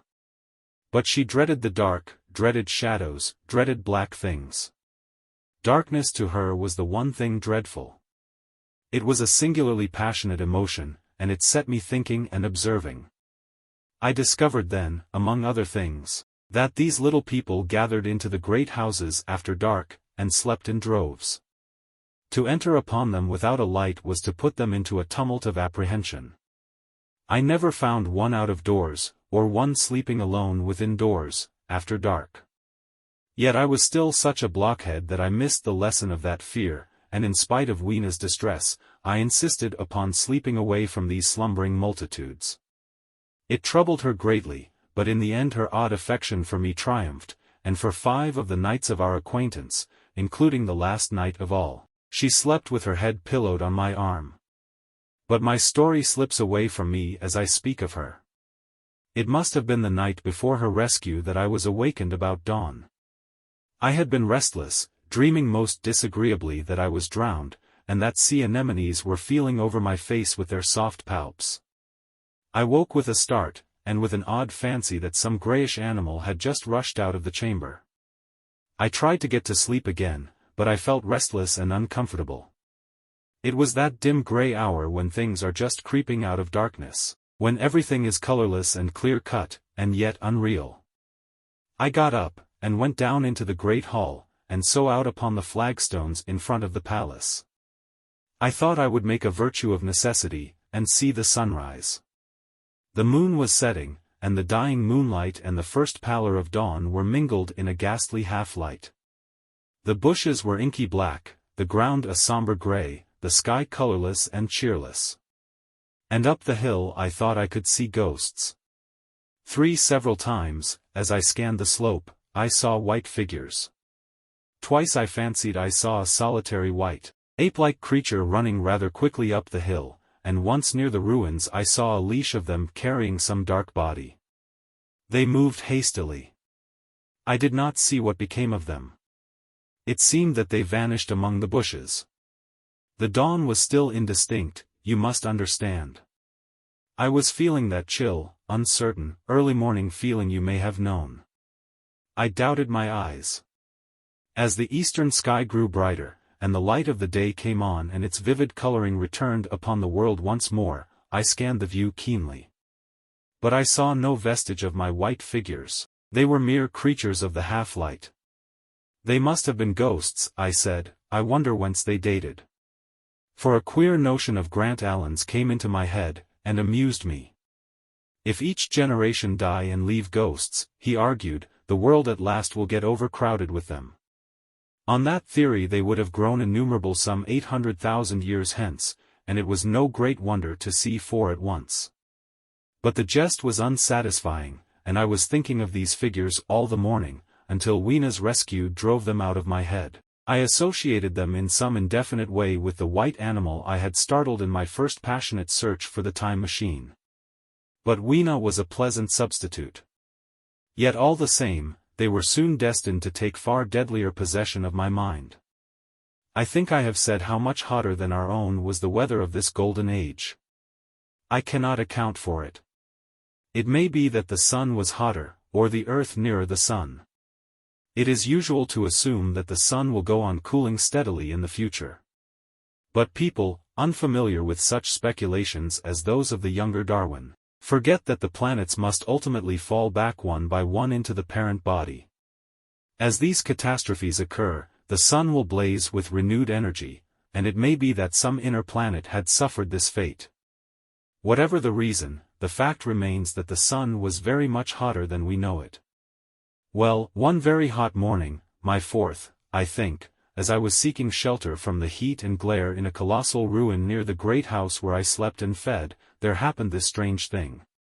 Clambering among these heaps of masonry, I found a narrow gallery, whose end and side windows were blocked by fallen masses of stone. By contrast with the brilliancy outside, it seemed at first impenetrably dark to me. I entered it groping, for the change from light to blackness made spots of color swim before me. Suddenly I halted spellbound. A pair of eyes, luminous by reflection against the daylight without, was watching me out of the darkness. The old instinctive dread of wild beasts came upon me. I clenched my hands and steadfastly looked into the glaring eyeballs. I was afraid to turn. Then the thought of the absolute security in which humanity appeared to be living came to my mind. And then I remembered that strange terror of the dark. Overcoming my fear to some extent, I advanced a step and spoke. I will admit that my voice was harsh and ill-controlled. I put out my hand and touched something soft. At once the eyes darted sideways, and something white ran past me. I turned with my heart in my mouth, and saw a queer little ape-like figure, its head held down in a peculiar manner, running across the sunlit space behind me. It blundered against a block of granite, staggered aside, and in a moment was hidden in a black shadow beneath another pile of ruined masonry. My impression of it is, of course, imperfect, but I know it was a dull white, and had strange large grayish-red eyes, also that there was flaxen hair on its head and down its back. But, as I say, it went too fast for me to see distinctly. I cannot even say whether it ran on all fours, or only with its forearms held very low. After an instant's pause I followed it into the second heap of ruins. I could not find it at first, but, after a time in the profound obscurity, I came upon one of those round well-like openings of which I have told you, half closed by a fallen pillar. A sudden thought came to me. Could this thing have vanished down the shaft? I lit a match, and, looking down, I saw a small, white, moving creature, with large bright eyes which regarded me steadfastly as it retreated. It made me shudder. It was so like a human spider. It was clambering down the wall, and now I saw for the first time a number of metal foot and hand rests forming a kind of ladder down the shaft. Then the light burned my fingers and fell out of my hand, going out as it dropped, and when I had lit another the little monster had disappeared. I do not know how long I sat peering down that well. It was not for some time that I could succeed in persuading myself that the thing I had seen was human. But, gradually, the truth dawned on me, that man had not remained one species, but had differentiated into two distinct animals, that my graceful children of the upper world were not the sole descendants of our generation, but that this bleached, obscene, nocturnal thing, which had flashed before me, was also heir to all the ages. I thought of the flickering pillars and of my theory of an underground ventilation. I began to suspect their true import. And what, I wondered, was this lemur doing in my scheme of a perfectly balanced organization? How was it related to the indolent serenity of the beautiful overworlders? And what was hidden down there, at the foot of that shaft? I sat upon the edge of the well telling myself that, at any rate, there was nothing to fear, and that there I must descend for the solution of my difficulties. And withal I was absolutely afraid to go. As I hesitated, two of the beautiful upper-world people came running in their amorous sport across the daylight in the shadow. The male pursued the female, flinging flowers at her as he ran. They seemed distressed to find me, my arm against the overturned pillar, peering down the well. Apparently it was considered bad form to remark these apertures, for when I pointed to this one, and tried to frame a question about it in their tongue, they were still more visibly distressed and turned away. But they were interested by my matches, and I struck some to amuse them. I tried them again about the well, and again I failed. So presently I left them, meaning to go back to Weena, and see what I could get from her. But my mind was already in revolution, my guesses and impressions were slipping and sliding to a new adjustment.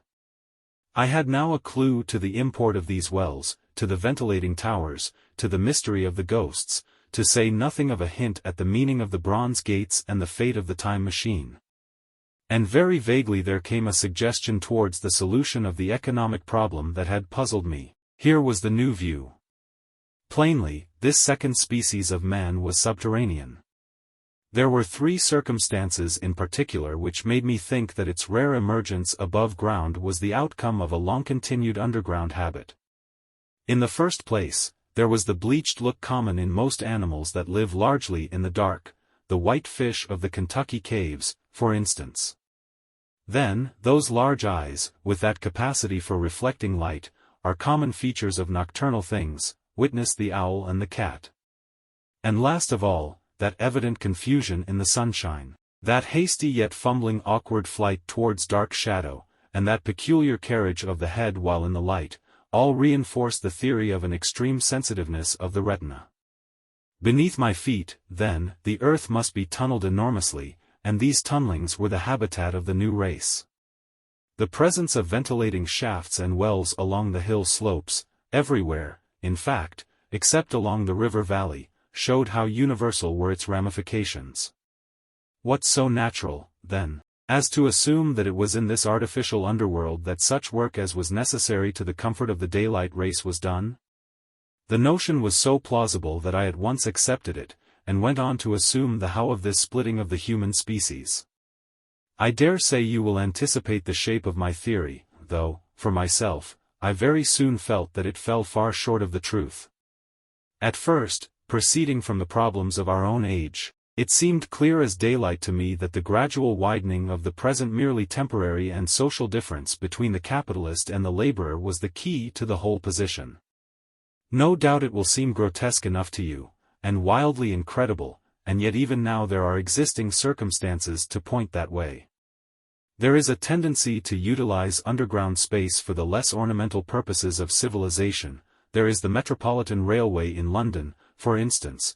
There are new electric railways, there are subways, there are underground workrooms and restaurants, and they increase and multiply.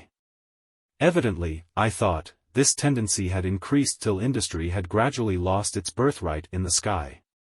I mean that it had gone deeper and deeper into larger and ever larger underground factories, spending a still increasing amount of its time therein, till, in the end. Even now, does not an East End worker live in such artificial conditions as practically to be cut off from the natural surface of the earth? Again, the exclusive tendency of richer people, due, no doubt, to the increasing refinement of their education, and the widening gulf between them and the rude violence of the poor, is already leading to the closing, in their interest, of considerable portions of the surface of the land. About London, for instance, perhaps half the prettier country is shut in against intrusion. And this same widening gulf, which is due to the length and expense of the higher educational process and the increased facilities for and temptations towards refined habits on the part of the rich, will make that exchange between class and class, that promotion by intermarriage which at present retards the splitting of our species along lines of social stratification, less and less frequent. So, in the end, above ground you must have the haves, pursuing pleasure and comfort and beauty, and below ground the have-nots, the workers getting continually adapted to the conditions of their labor. Once they were there, they would no doubt have to pay rent, and not a little of it, for the ventilation of their caverns, and if they refused, they would starve or be suffocated for arrears. Such of them as were so constituted as to be miserable and rebellious would die, and, in the end, the balance being permanent, the survivors would become as well adapted to the conditions of underground life, and as happy in their way, as the overworld people were to theirs. As it seemed to me, the refined beauty and the etiolated pallor followed naturally enough. The great triumph of humanity I had dreamed of took a different shape in my mind. It had been no such triumph of moral education and general cooperation as I had imagined. Instead, I saw a real aristocracy, armed with a perfected science and working to a logical conclusion the industrial system of today. Its triumph had not been simply a triumph over nature, but a triumph over nature and the fellow man. This, I must warn you, was my theory at the time. I had no convenient cicerone in the pattern of the utopian books. My explanation may be absolutely wrong. I still think it is the most plausible one. But even on this supposition the balanced civilization that was at last attained must have long since passed its zenith, and was now far fallen into decay. The too perfect security of the overworlders had led them to a slow movement of degeneration, to a general dwindling in size, strength, and intelligence. That I could see clearly enough already. What had happened to the undergrounders I did not yet suspect, but, from what I had seen of the Morlocks, that, by the by, was the name by which these creatures were called, I could imagine that the modification of the human type was even far more profound than among the Eloi, the beautiful race that I already knew. Then came troublesome doubts. Why had the Morlocks taken my time machine? For I felt sure it was they who had taken it. Why, too, if the Eloi were masters, could they not restore the machine to me? And why were they so terribly afraid of the dark? I proceeded, as I have said, to question Weena about this underworld, but here again I was disappointed. At first she would not understand my questions, and presently she refused to answer them. She shivered as though the topic was unendurable. And when I pressed her, perhaps a little harshly, she burst into tears. They were the only tears, except my own, I ever saw in that golden age. When I saw them I ceased abruptly to trouble about the Morlocks, and was only concerned in banishing these signs of her human inheritance from Weena's eyes. And very soon she was smiling and clapping her hands, while I solemnly burnt a match. 9. The Morlocks. It may seem odd to you, but it was 2 days before I could follow up the newfound clue in what was manifestly the proper way. I felt a peculiar shrinking from those pallid bodies. They were just the half-bleached color of the worms and things one sees preserved in spirit in a zoological museum. And they were filthily cold to the touch. Probably my shrinking was largely due to the sympathetic influence of the Eloi, whose disgust of the Morlocks I now began to appreciate. The next night I did not sleep well. Probably my health was a little disordered. I was oppressed with perplexity and doubt. Once or twice I had a feeling of intense fear for which I could perceive no definite reason.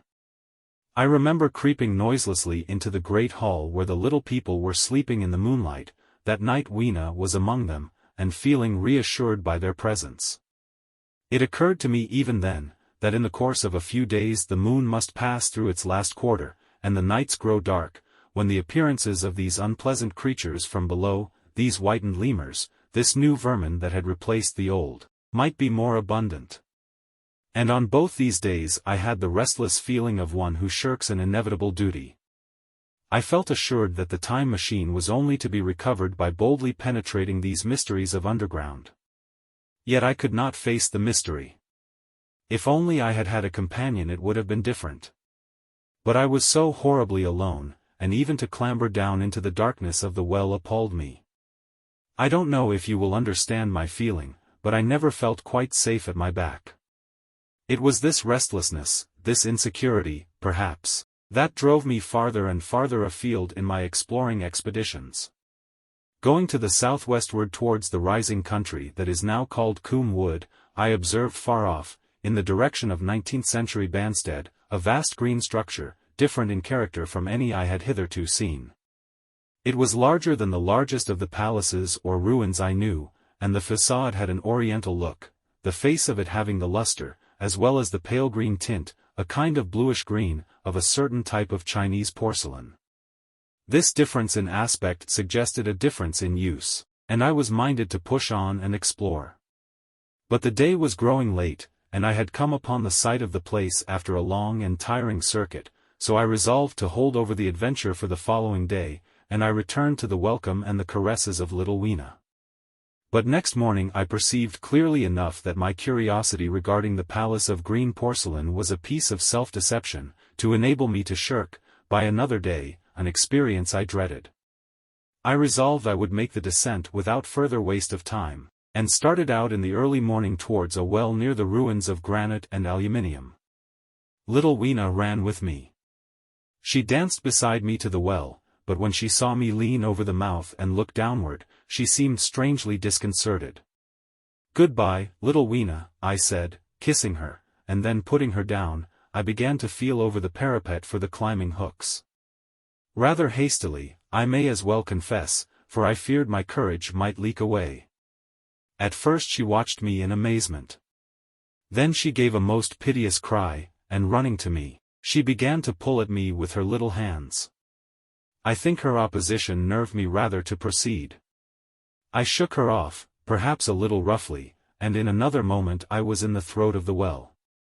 I saw her agonized face over the parapet, and smiled to reassure her. Then I had to look down at the unstable hooks to which I clung. I had to clamber down a shaft of perhaps 200 yards.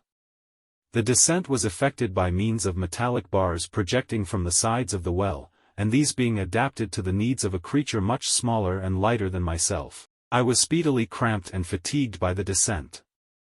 And not simply fatigued. One of the bars bent suddenly under my weight, and almost swung me off into the blackness beneath. For a moment I hung by one hand, and after that experience I did not dare to rest again. Though my arms and back were presently acutely painful, I went on clambering down the sheer descent with as quick a motion as possible. Glancing upward, I saw the aperture, a small blue disk, in which a star was visible, while little Weena's head showed as a round black projection. The thudding sound of a machine below grew louder and more oppressive. Everything save that little disk above was profoundly dark, and when I looked up again Weena had disappeared. I was in an agony of discomfort. I had some thought of trying to go up the shaft again, and leave the underworld alone. But even while I turned this over in my mind I continued to descend. At last, with intense relief, I saw dimly coming up, a foot to the right of me, a slender loophole in the wall. Swinging myself in, I found it was the aperture of a narrow horizontal tunnel in which I could lie down and rest. It was not too soon. My arms ached, my back was cramped, and I was trembling with the prolonged terror of a fall. Besides this, the unbroken darkness had had a distressing effect upon my eyes. The air was full of the throb and hum of machinery pumping air down the shaft. I do not know how long I lay. I was aroused by a soft hand touching my face. Starting up in the darkness I snatched at my matches and, hastily striking one, I saw 3 stooping white creatures similar to the one I had seen above ground in the ruin, hastily retreating before the light. Living, as they did, in what appeared to me impenetrable darkness, their eyes were abnormally large and sensitive, just as are the pupils of the abysmal fishes, and they reflected the light in the same way. I have no doubt they could see me in that rayless obscurity, and they did not seem to have any fear of me apart from the light. But, so soon as I struck a match in order to see them, they fled incontinently, vanishing into dark gutters and tunnels, from which their eyes glared at me in the strangest fashion. I tried to call to them, but the language they had was apparently different from that of the overworld people, so that I was needs left to my own unaided efforts, and the thought of flight before exploration was even then in my mind. But I said to myself, "You are in for it now," and, feeling my way along the tunnel, I found the noise of machinery grow louder. Presently the walls fell away from me, and I came to a large open space, and striking another match, saw that I had entered a vast arched cavern, which stretched into utter darkness beyond the range of my light. The view I had of it was as much as one could see in the burning of a match. Necessarily my memory is vague. Great shapes like big machines rose out of the dimness, and cast grotesque black shadows, in which dim spectral Morlocks sheltered from the glare. The place, by the by, was very stuffy and oppressive, and the faint halitus of freshly shed blood was in the air. Some way down the central vista was a little table of white metal, laid with what seemed a meal. The Morlocks at any rate were carnivorous. Even at the time, I remember wondering what large animal could have survived to furnish the red joint I saw. It was all very indistinct, the heavy smell, the big unmeaning shapes, the obscene figures lurking in the shadows, and only waiting for the darkness to come at me again. Then the match burnt down, and stung my fingers, and fell, a wriggling red spot in the blackness. I have thought since how particularly ill-equipped I was for such an experience. When I had started with the time machine, I had started with the absurd assumption that the men of the future would certainly be infinitely ahead of ourselves in all their appliances. I had come without arms, without medicine, without anything to smoke. At times I missed tobacco frightfully, even without enough matches. If only I had thought of a kodak. I could have flashed that glimpse of the underworld in a second, and examined it at leisure. But, as it was, I stood there with only the weapons and the powers that nature had endowed me with, hands, feet, and teeth, these, and 4 safety matches that still remained to me. I was afraid to push my way in among all this machinery in the dark, and it was only with my last glimpse of light I discovered that my store of matches had run low. It had never occurred to me until that moment that there was any need to economize them, and I had wasted almost half the box in astonishing the overworlders, to whom fire was a novelty. Now, as I say, I had 4 left, and while I stood in the dark, a hand touched mine, lank fingers came feeling over my face, and I was sensible of a peculiar unpleasant odor. I fancied I heard the breathing of a crowd of those dreadful little beings about me.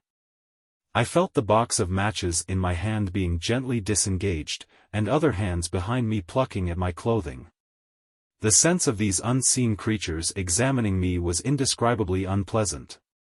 The sudden realization of my ignorance of their ways of thinking and doing came home to me very vividly in the darkness. I shouted at them as loudly as I could. They started away, and then I could feel them approaching me again. They clutched at me more boldly, whispering odd sounds to each other. I shivered violently, and shouted again, rather discordantly. This time they were not so seriously alarmed, and they made a queer laughing noise as they came back at me.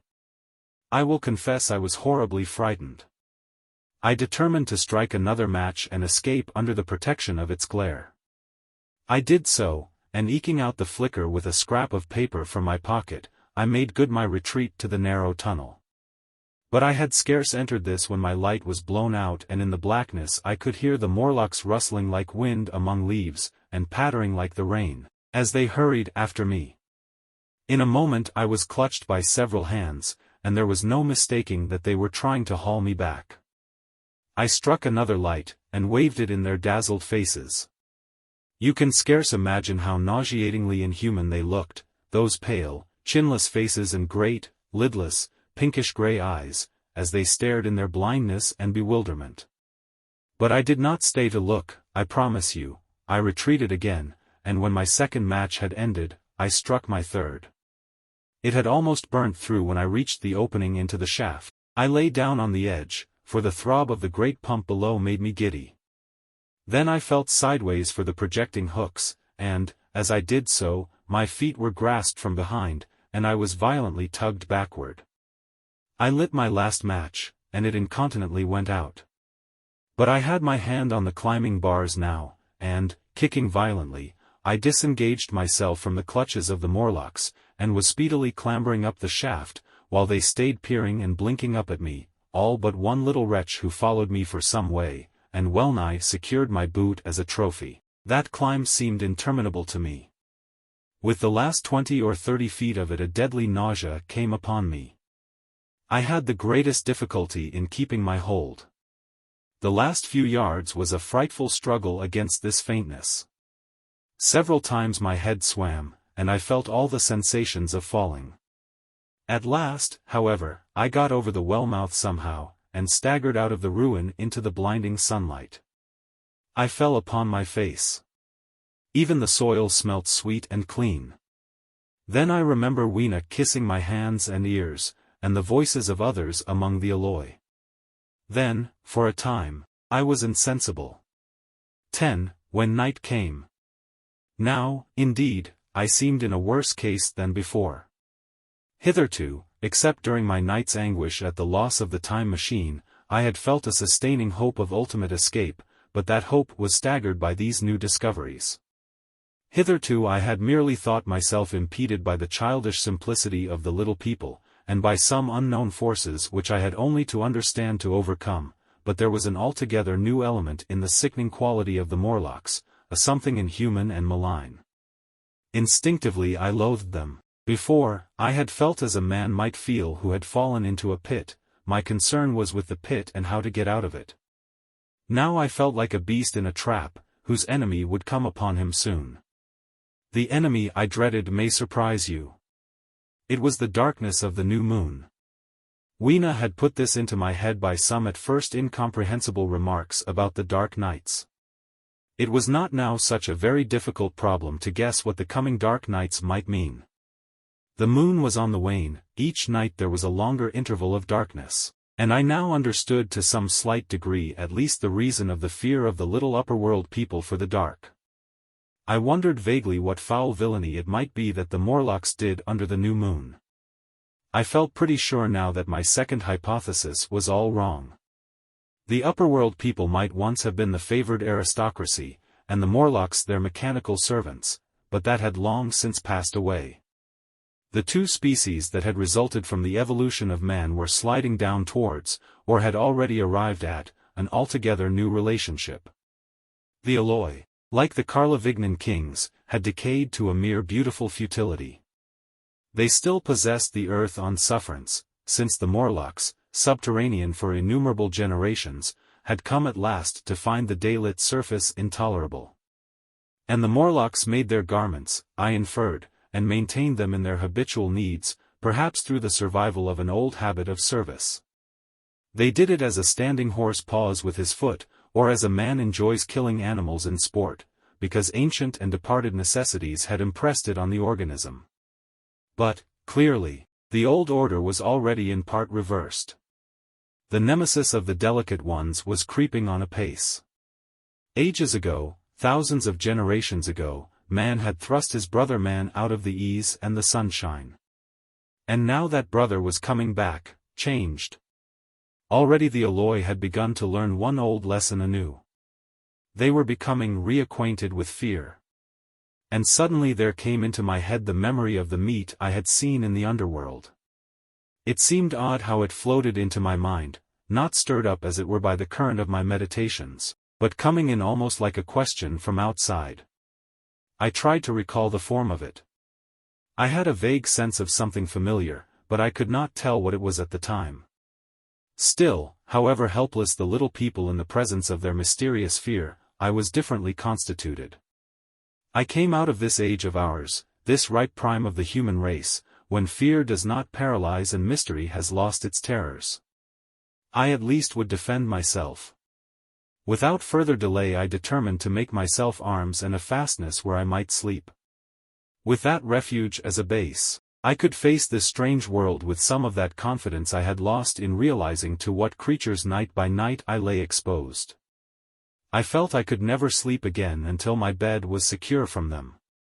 I shuddered with horror to think how they must already have examined me. I wandered during the afternoon along the valley of the Thames, but found nothing that commended itself to my mind as inaccessible. All the buildings and trees seemed easily practicable to such dexterous climbers as the Morlocks, to judge by their wells, must be. Then the tall pinnacles of the palace of green porcelain and the polished gleam of its walls came back to my memory, and in the evening, taking Weena like a child upon my shoulder, I went up the hills towards the southwest. The distance, I had reckoned, was 7 or 8 miles, but it must have been nearer 18. I had first seen the place on a moist afternoon when distances are deceptively diminished. In addition, the heel of one of my shoes was loose, and a nail was working through the sole. They were comfortable old shoes I wore about indoors, so that I was lame. And it was already long past sunset when I came in sight of the palace, silhouetted black against the pale yellow of the sky. Weena had been hugely delighted when I began to carry her, but after a while she desired me to let her down, and ran along by the side of me, occasionally darting off on either hand to pick flowers to stick in my pockets. My pockets had always puzzled Weena, but at the last she had concluded that they were an eccentric kind of vases for floral decoration. At least she utilized them for that purpose. And that reminds me.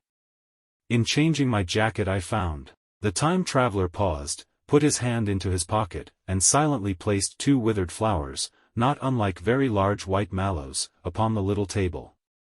Then he resumed his narrative. As the hush of evening crept over the world and we proceeded over the hill crest towards Wimbledon, Weena grew tired and wanted to return to the house of grey stone. But I pointed out the distant pinnacles of the palace of green porcelain to her, and contrived to make her understand that we were seeking a refuge there from her fear. You know that great pause that comes upon things before the dusk? Even the breeze stops in the trees. To me there is always an air of expectation about that evening stillness. The sky was clear, remote, and empty save for a few horizontal bars far down in the sunset. Well, that night the expectation took the color of my fears. In that darkling calm my senses seemed preternaturally sharpened. I fancied I could even feel the hollowness of the ground beneath my feet, could, indeed, almost see through it the Morlocks on their anthill going hither and thither and waiting for the dark. In my excitement I fancied that they would receive my invasion of their burrows as a declaration of war. And why had they taken my time machine? So we went on in the quiet, and the twilight deepened into night. The clear blue of the distance faded, and one star after another came out. The ground grew dim and the trees black. Weena's fears and her fatigue grew upon her. I took her in my arms and talked to her and caressed her. Then, as the darkness grew deeper, she put her arms round my neck, and, closing her eyes, tightly pressed her face against my shoulder. So we went down a long slope into a valley, and there in the dimness I almost walked into a little river. This I waded, and went up the opposite side of the valley, past a number of sleeping houses, and by a statue, a faun, or some such figure, minus the head. Here too were acacias. So far I had seen nothing of the Morlocks, but it was yet early in the night, and the darker hours before the old moon rose were still to come. From the brow of the next hill I saw a thick wood spreading wide and black before me. I hesitated at this. I could see no end to it either to the right or the left. Feeling tired, my feet, in particular, were very sore, I carefully lowered Weena from my shoulder as I halted, and sat down upon the turf. I could no longer see the palace of green porcelain, and I was in doubt of my direction. I looked into the thickness of the wood and thought of what it might hide. Under that dense tangle of branches one would be out of sight of the stars. Even were there no other lurking danger, a danger I did not care to let my imagination loose upon, there would still be all the roots to stumble over and the tree boles to strike against. I was very tired, too, after the excitements of the day, so I decided that I would not face it, but would pass the night upon the open hill. Weena, I was glad to find, was fast asleep. I carefully wrapped her in my jacket, and sat down beside her to wait for the moonrise. The hillside was quiet and deserted, but from the black of the wood there came now and then a stir of living things. Above me shone the stars, for the night was very clear. I felt a certain sense of friendly comfort in their twinkling. All the old constellations had gone from the sky, however, that slow movement which is imperceptible in 100 human lifetimes, had long since rearranged them in unfamiliar groupings. But the Milky Way, it seemed to me, was still the same tattered streamer of stardust as of yore. Southward, as I judged it, was a very bright red star that was new to me, it was even more splendid than our own green Sirius. And amid all these scintillating points of light one bright planet shone kindly and steadily like the face of an old friend.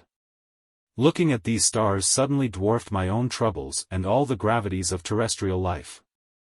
I thought of their unfathomable distance, and the slow inevitable drift of their movements out of the unknown past into the unknown future. I thought of the great precessional cycle that the pole of the earth describes.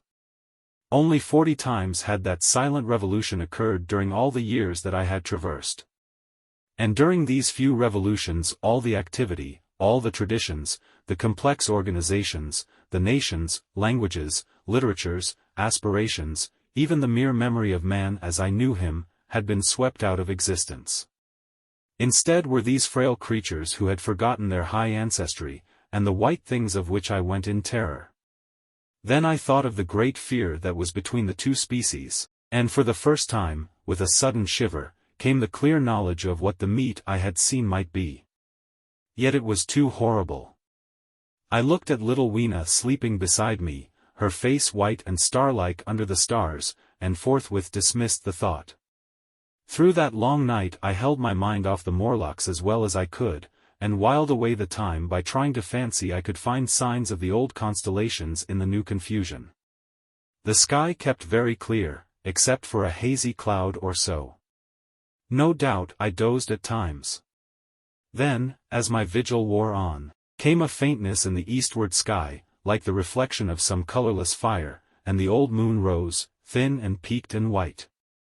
And close behind, and overtaking it, and overflowing it, the dawn came, pale at first, and then growing pink and warm. No Morlocks had approached us. Indeed, I had seen none upon the hill that night. And in the confidence of renewed day it almost seemed to me that my fear had been unreasonable. I stood up and found my foot with the loose heel swollen at the ankle and painful under the heel, so I sat down again, took off my shoes, and flung them away. I awakened Weena, and we went down into the wood, now green and pleasant instead of black and forbidding. We found some fruit wherewith to break our fast. We soon met others of the dainty ones, laughing and dancing in the sunlight as though there was no such thing in nature as the night. And then I thought once more of the meat that I had seen. I felt assured now of what it was, and from the bottom of my heart I pitied this last feeble rill from the great flood of humanity. Clearly, at some time in the long ago of human decay the Morlocks' food had run short. Possibly they had lived on rats and such like vermin. Even now man is far less discriminating and exclusive in his food than he was, far less than any monkey. His prejudice against human flesh is no deep-seated instinct. And so these inhuman sons of men. I tried to look at the thing in a scientific spirit. After all, they were less human and more remote than our cannibal ancestors of 3,000 or 4,000 years ago. And the intelligence that would have made this state of things a torment had gone. Why should I trouble myself? These Eloi were mere fatted cattle, which the ant-like Morlocks preserved and preyed upon, probably saw to the breeding of. And there was Weena dancing at my side. Then I tried to preserve myself from the horror that was coming upon me, by regarding it as a rigorous punishment of human selfishness. Man had been content to live in ease and delight upon the labors of his fellowman, had taken necessity as his watchword and excuse, and in the fullness of time necessity had come home to him. I even tried a Carlyle-like scorn of this wretched aristocracy in decay. But this attitude of mind was impossible. However great their intellectual degradation, the Eloi had kept too much of the human form not to claim my sympathy, and to make me perforce a sharer in their degradation and their fear. I had at that time very vague ideas as to the course I should pursue. My first was to secure some safe place of refuge, and to make myself such arms of metal or stone as I could contrive. That necessity was immediate. In the next place, I hoped to procure some means of fire, so that I should have the weapon of a torch at hand, for nothing, I knew, would be more efficient against these Morlocks. Then I wanted to arrange some contrivance to break open the doors of bronze under the White Sphinx. I had in mind a battering ram. I had a persuasion that if I could enter those doors and carry a blaze of light before me I should discover the time machine and escape. I could not imagine the Morlocks were strong enough to move it far away. Weena I had resolved to bring with me to our own time, and turning such schemes over in my mind I pursued our way towards the building which my fancy had chosen as our dwelling. 11. The Palace of Green Porcelain. I found the Palace of Green Porcelain, when we approached it about noon, deserted and falling into ruin. Only ragged vestiges of glass remained in its windows, and great sheets of the green facing had fallen away from the corroded metallic framework. It lay very high upon a turfy down, and looking northeastward before I entered it, I was surprised to see a large estuary, or even creek, where I judged Wandsworth and Battersea must once have been. I thought then, though I never followed up the thought, of what might have happened, or might be happening, to the living things in the sea. The material of the palace proved on examination to be indeed porcelain, and along the face of it I saw an inscription in some unknown character. I thought, rather foolishly, that Weena might help me to interpret this, but I only learnt that the bare idea of writing had never entered her head. She always seemed to me, I fancy, more human than she was, perhaps because her affection was so human. Within the big valves of the door, which were open and broken, we found, instead of the customary hall, a long gallery lit by many side windows. At the first glance I was reminded of a museum. The tiled floor was thick with dust, and a remarkable array of miscellaneous objects was shrouded in the same grey covering. Then I perceived, standing strange and gaunt in the centre of the hall, what was clearly the lower part of a huge skeleton. I recognized by the oblique feet that it was some extinct creature after the fashion of the megatherium. The skull and the upper bones lay beside it in the thick dust, and in one place, where rain-water had dropped through a leak in the roof, the thing itself had been worn away. Further in the gallery was the huge skeleton barrel of a brontosaurus. My museum hypothesis was confirmed. Going towards the side I found what appeared to be sloping shelves, and clearing away the thick dust, I found the old familiar glass cases of our own time. but they must have been airtight to judge from the fair preservation of some of their contents. Clearly we stood among the ruins of some latter-day South Kensington. Here, apparently, was the paleontological section, and a very splendid array of fossils it must have been, though the inevitable process of decay that had been staved off for a time, and had, through the extinction of bacteria and fungi, lost 99/100ths of its force, was nevertheless, with extreme sureness if with extreme slowness at work again upon all its treasures. Here and there I found traces of the little people in the shape of rare fossils broken to pieces or threaded in strings upon reeds.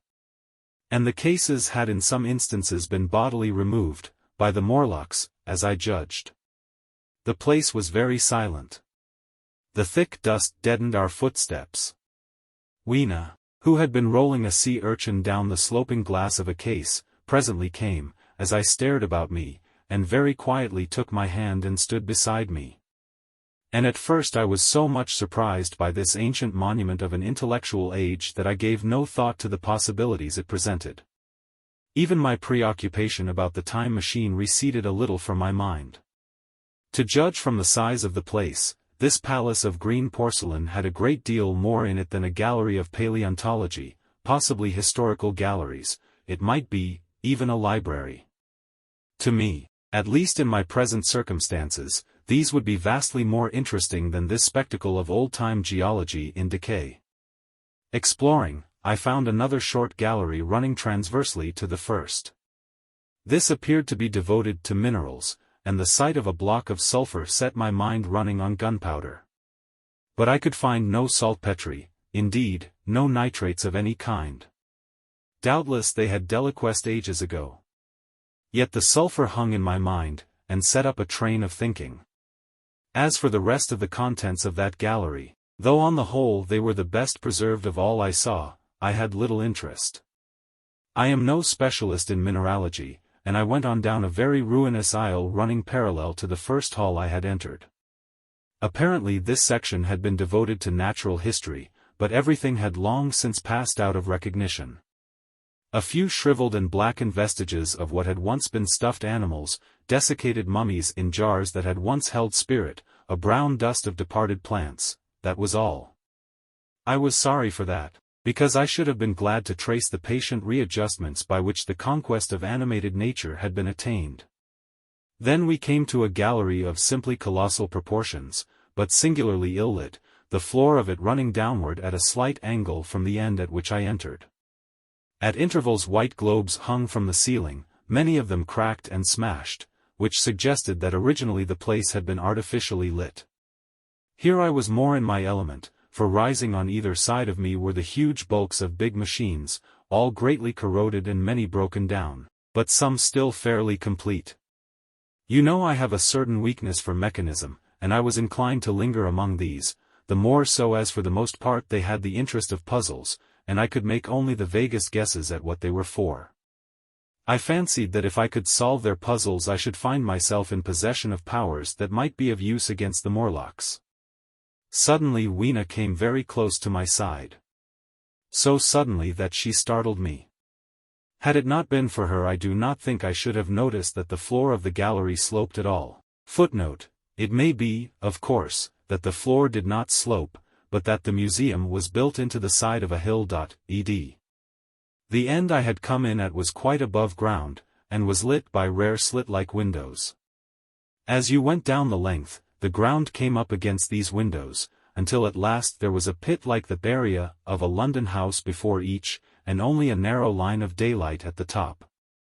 I went slowly along, puzzling about the machines, and had been too intent upon them to notice the gradual diminution of the light, until Weena's increasing apprehensions drew my attention. Then I saw that the gallery ran down at last into a thick darkness. I hesitated, and then, as I looked round me, I saw that the dust was less abundant and its surface less even. Further away towards the dimness, it appeared to be broken by a number of small narrow footprints. My sense of the immediate presence of the Morlocks revived at that. I felt that I was wasting my time in the academic examination of machinery. I called to mind that it was already far advanced in the afternoon, and that I had still no weapon, no refuge, and no means of making a fire. And then down in the remote blackness of the gallery I heard a peculiar pattering, and the same odd noises I had heard down the well. I took Weena's hand. Then, struck with a sudden idea, I left her and turned to a machine from which projected a lever not unlike those in a signal box. Clambering upon the stand, and grasping this lever in my hands, I put all my weight upon it sideways. Suddenly Weena, deserted in the central aisle, began to whimper. I had judged the strength of the lever pretty correctly, for it snapped after a minute's strain, and I rejoined her with a mace in my hand more than sufficient, I judged, for any Morlock skull I might encounter. And I longed very much to kill a Morlock or so. Very inhuman, you may think, to want to go killing one's own descendants. But it was impossible, somehow, to feel any humanity in the things. Only my disinclination to leave Weena, and a persuasion that if I began to slake my thirst for murder my time machine might suffer, restrained me from going straight down the gallery and killing the brutes I heard. Well, mace in one hand and Weena in the other, I went out of that gallery and into another and still larger one, which at the first glance reminded me of a military chapel hung with tattered flags. The brown and charred rags that hung from the sides of it, I presently recognized as the decaying vestiges of books. They had long since dropped to pieces, and every semblance of print had left them. But here and there were warped boards and cracked metallic clasps that told the tale well enough. Had I been a literary man I might, perhaps, have moralised upon the futility of all ambition. But as it was, the thing that struck me with keenest force was the enormous waste of labor to which this somber wilderness of rotting paper testified. At the time I will confess that I thought chiefly of the philosophical transactions and my own 17 papers upon physical optics. Then, going up a broad staircase, we came to what may once have been a gallery of technical chemistry. And here I had not a little hope of useful discoveries. Except at one end where the roof had collapsed, this gallery was well preserved. I went eagerly to every unbroken case. And at last, in one of the really airtight cases, I found a box of matches. Very eagerly I tried them. They were perfectly good. They were not even damp. I turned to Weena. "Dance," I cried to her in her own tongue. For now I had a weapon indeed against the horrible creatures we feared. And so, in that derelict museum, upon the thick soft carpeting of dust, to Weena's huge delight, I solemnly performed a kind of composite dance, whistling the Land of the Leal as cheerfully as I could. In part it was a modest can-can, in part a step dance, in part a skirt dance, so far as my tailcoat permitted, and in part original. For I am naturally inventive, as you know. Now, I still think that for this box of matches to have escaped the wear of time for immemorial years was a most strange, as for me it was a most fortunate, thing. Yet, oddly enough, I found a far unlikelier substance, and that was camphor. I found it in a sealed jar, that by chance, I suppose, had been really hermetically sealed. I fancied at first that it was paraffin wax, and smashed the glass accordingly. But the odor of camphor was unmistakable. In the universal decay this volatile substance had chanced to survive, perhaps through many thousands of centuries. It reminded me of a sepia painting I had once seen done from the ink of a fossil belemnite that must have perished and become fossilized millions of years ago. I was about to throw it away, but I remembered that it was inflammable and burnt with a good bright flame, was, in fact, an excellent candle, and I put it in my pocket. I found no explosives, however, nor any means of breaking down the bronze doors. As yet my iron crowbar was the most helpful thing I had chanced upon. Nevertheless I left that gallery greatly elated. I cannot tell you all the story of that long afternoon. It would require a great effort of memory to recall my explorations in at all the proper order. I remember a long gallery of rusting stands of arms, and how I hesitated between my crowbar and a hatchet or a sword. I could not carry both, however, and my bar of iron promised best against the bronze gates. There were numbers of guns, pistols, and rifles. The most were masses of rust, but many were of some new metal, and still fairly sound. but any cartridges or powder there may once have been had rotted into dust. One corner I saw was charred and shattered, perhaps, I thought, by an explosion among the specimens. In another place was a vast array of idols, Polynesian, Mexican, Grecian, Phoenician, every country on earth, I should think. And here, yielding to an irresistible impulse, I wrote my name upon the nose of a steatite monster from South America that particularly took my fancy. As the evening drew on, my interest waned. I went through gallery after gallery, dusty, silent, often ruinous, the exhibits sometimes mere heaps of rust and lignite, sometimes fresher. In one place I suddenly found myself near the model of a tin mine, and then by the merest accident I discovered, in an airtight case, 2 dynamite cartridges.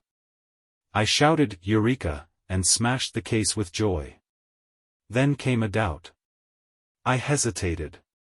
Then, selecting a little side gallery, I made my essay. I never felt such a disappointment as I did in waiting 5, 10, 15 minutes for an explosion that never came. Of course the things were dummies, as I might have guessed from their presence. I really believe that had they not been so, I should have rushed off incontinently and blown Sphinx, bronze doors, and, as it proved, my chances of finding the time machine, altogether into non-existence. It was after that, I think, that we came to a little open court within the palace. It was turfed, and had 3 fruit trees. So we rested and refreshed ourselves. Toward sunset I began to consider our position. Night was creeping upon us, and my inaccessible hiding place had still to be found. But that troubled me very little now. I had in my possession a thing that was, perhaps, the best of all defenses against the Morlocks. I had matches. I had the camphor in my pocket, too, if a blaze were needed. It seemed to me that the best thing we could do would be to pass the night in the open, protected by a fire. In the morning there was the getting of the time machine.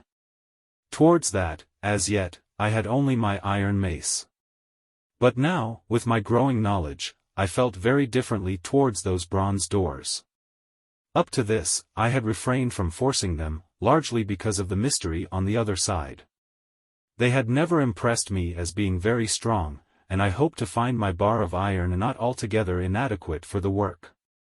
12. In the darkness. We emerged from the palace while the sun was still in part above the horizon. I was determined to reach the White Sphinx early the next morning, and ere the dusk I purposed pushing through the woods that had stopped me on the previous journey. My plan was to go as far as possible that night, and then, building a fire, to sleep in the protection of its glare.